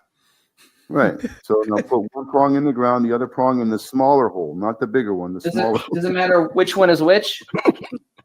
It, that's a tough question. It kind of does matter, but anyway. Wait. So the red of the two holes, other than the ground hole, of the two holes that you have there, one is smaller. That is the smaller hole is the power. The bigger hole is the return for that power. The negative. Okay. Yeah, you don't want to use that to. All right. So real quick before I electrocute myself, Mike, which hole do I stick this in? Don't stick the plug out. Just stick the prong. If the hole is red, there's something wrong. The probe has two prongs, two metal. I'm sorry. Put one prong in the ground and the other prong in the smaller of the two holes that are left. But it doesn't matter which one is which. No, it does. It does matter. I didn't understand. One goes. No, it doesn't matter which one of the two goes in the ground. No, it doesn't. Okay, so I can put the black one in the ground and then the red one in the small slot. Yes. Sorry, Okay. I misunderstood you there. No, it's okay. We're talking about putting things in holes. Yeah, easy to get confused. Mike prefers a certain one. So yeah, if you don't see a 120 volts right away, just wiggle it around till you get a good connection. You should see either 120 volts or like less than that, like maybe It's just 100 too volts. easy. Yeah, 120. Okay, your ground is good. You just verified it. It's good ground. Nice. Now, just so you know, if it read less than 120, like around 100 or 90 or 80, that ground is no good. Oh, Right. Okay. It was actually slightly above 120. So is that normal? Yeah, you're It's good. like You're 120.3. The ground is good. Good. Awesome. Just make sure you're firmly connected to that third prong into your circuit. something tells me we're never getting this transporter fixed. If you were to put one prong into ground and the other prong into the return, you wouldn't get anything because it's not source. You're not hitting source. You want to go from ground. Oh my From God. source to ground to get a read. Oh, No, that makes sense. If it's not properly grounded, you're going to be getting a loss. You're right, Nathan. yeah. I'm living right now. I'm barely breathing. I'm wiping tears over here. I'm telling you, that was the best. Mike's best segment ever. I swear. That was awesome. So he was Mike was getting a little frustrated with me, understandably so, because I'm blind, and he's sitting there telling me, oh, one slot's smaller than the other. And I'm like, oh, so it doesn't matter. He's like, no.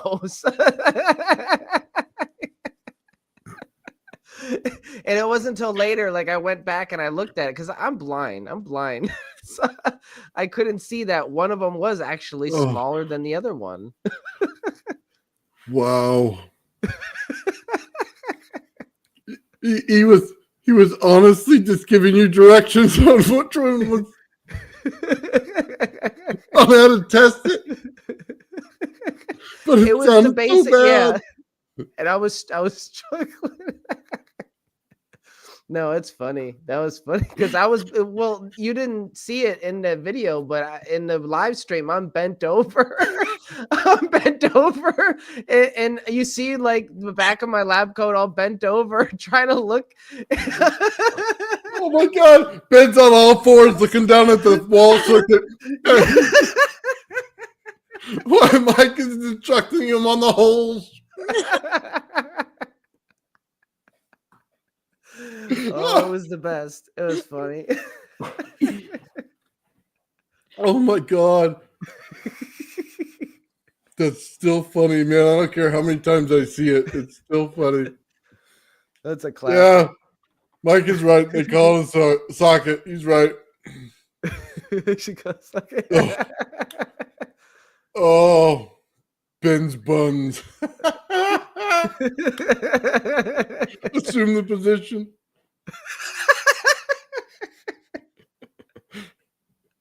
Oh man. Oh.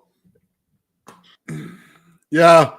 The next one we have Leonardbot coming up, and Leonardbot's a robot, which is gonna be funny because we got Gerald over there talking about he needs to transform him.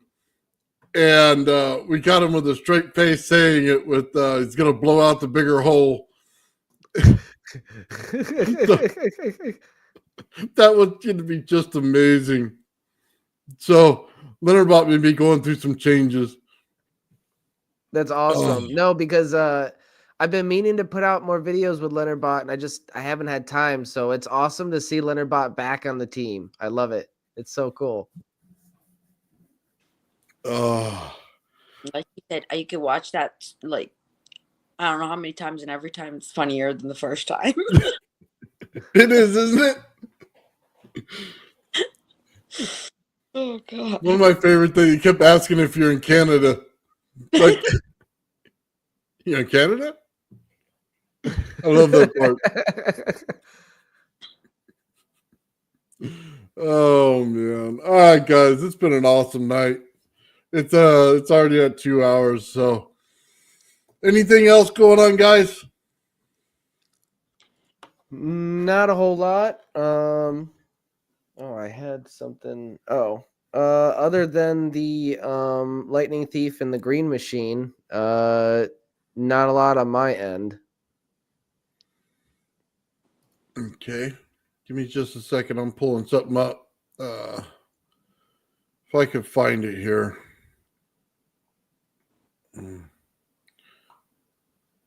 I found. Go ahead and talk for a minute, guys. I'll just be a minute pulling this up. Okay, actually, I can go grab it.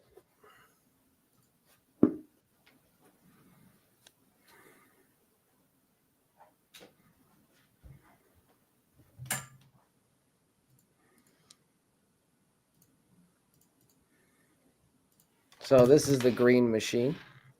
Just going to show you this while he loads that video up.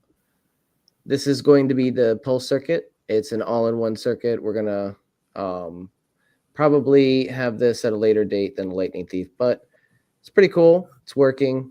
It's going to have a monitor right here for the watt input and output. Like a little display screen. Yeah. So you can monitor the efficiency like an all-in-one system. You don't have to have all these multimeters and stuff clipped up, and you know what I mean? So it's just you get your coil, your unit, and your source, and whatever load you want, that's it. It becomes much easier to, move Yeah, around. trying to streamline it a little bit, make it easier for people. So you can just plug it in and go type of thing. Love it.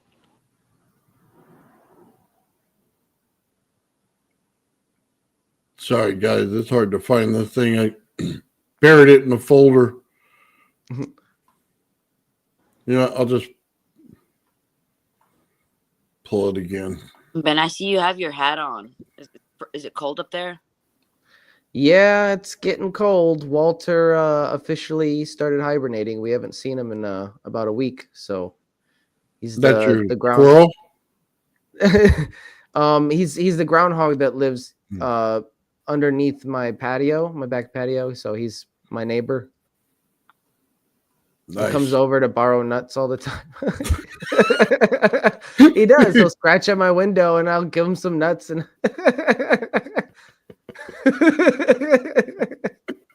he's my neighbor. I gotta give him some nuts. No, yeah, you go right ahead.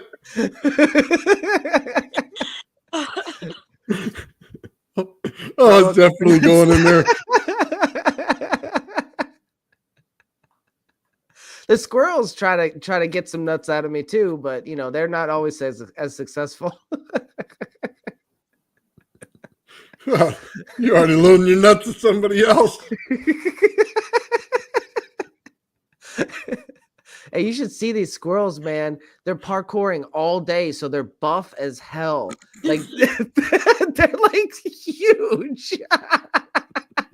Like they're jumping from tree to tree, and like they come up to my back window, and they're just like, oh.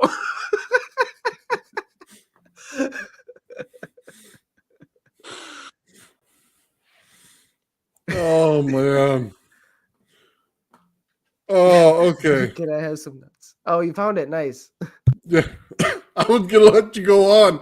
You were having a lot of fun with your nuts.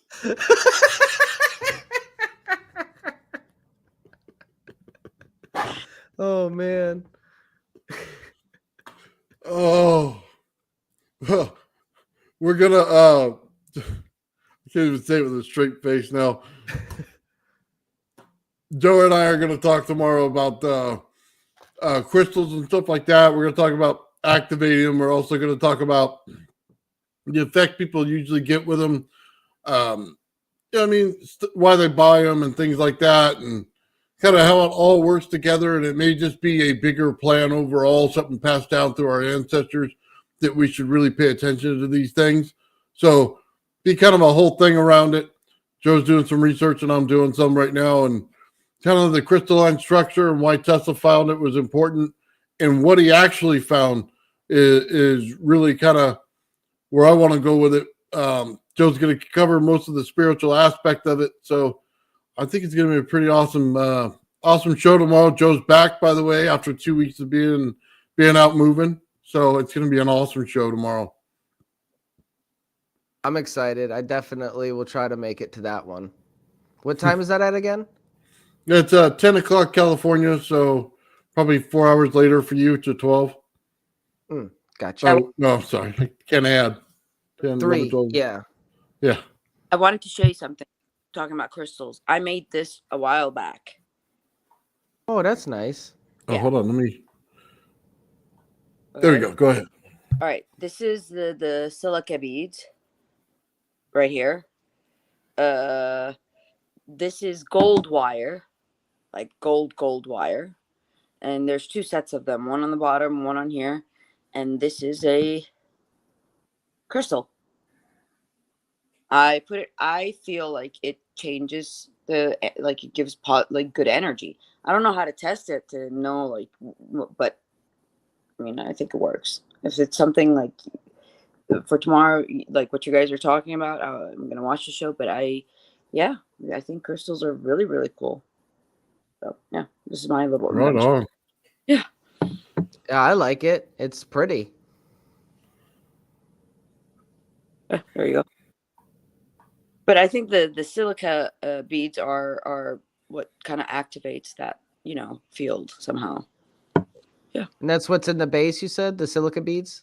Yeah. You see, I don't know if you can see it. Can you see them? Oh, there we go. Yeah, I can see them okay. now. Yeah. Nice. Oh, that's neat. Yeah. So yeah, I've got little inventions now, but just if they come up, I'll remember to find them around the house. But yeah, very cool. Yeah, that's awesome. That's really awesome. Yeah. It was so funny. I was making the cover for the whole thing for tomorrow, the thumbnail, and I felt like I was making a Dove commercial because every time I turned around, this thing, it always had some lady sitting there, doing this, and there'd be crystals everywhere. And I'm thinking, this doesn't look masculine at all. This doesn't look like something I would do. This looks like something my wife would do. It was just funny. Giving myself a hard time about it. But that's really cool, Lulu. I think that's awesome. That's kind of stuff we want to talk about tomorrow with what it does and how it makes you feel in the room, things like that, and why we associate it that way. So what time is the show tomorrow? 10 a.m. in California time. So Pacific Standard Time. Central be 12, I think, right? Yeah. Right on. Right on. With that said, guys, I think that's everything. It's been a great show. I had a real fun time tonight, especially at the end with Mike. That was awesome. Same here. This is a lot of fun. Yes. I wouldn't miss it for the world. Right on. Phil, we hope you all did really well out there. So hopefully you come back and give us a good story. Mike, I'm sorry, but we had to show the holes. All right, guys. Have a great night.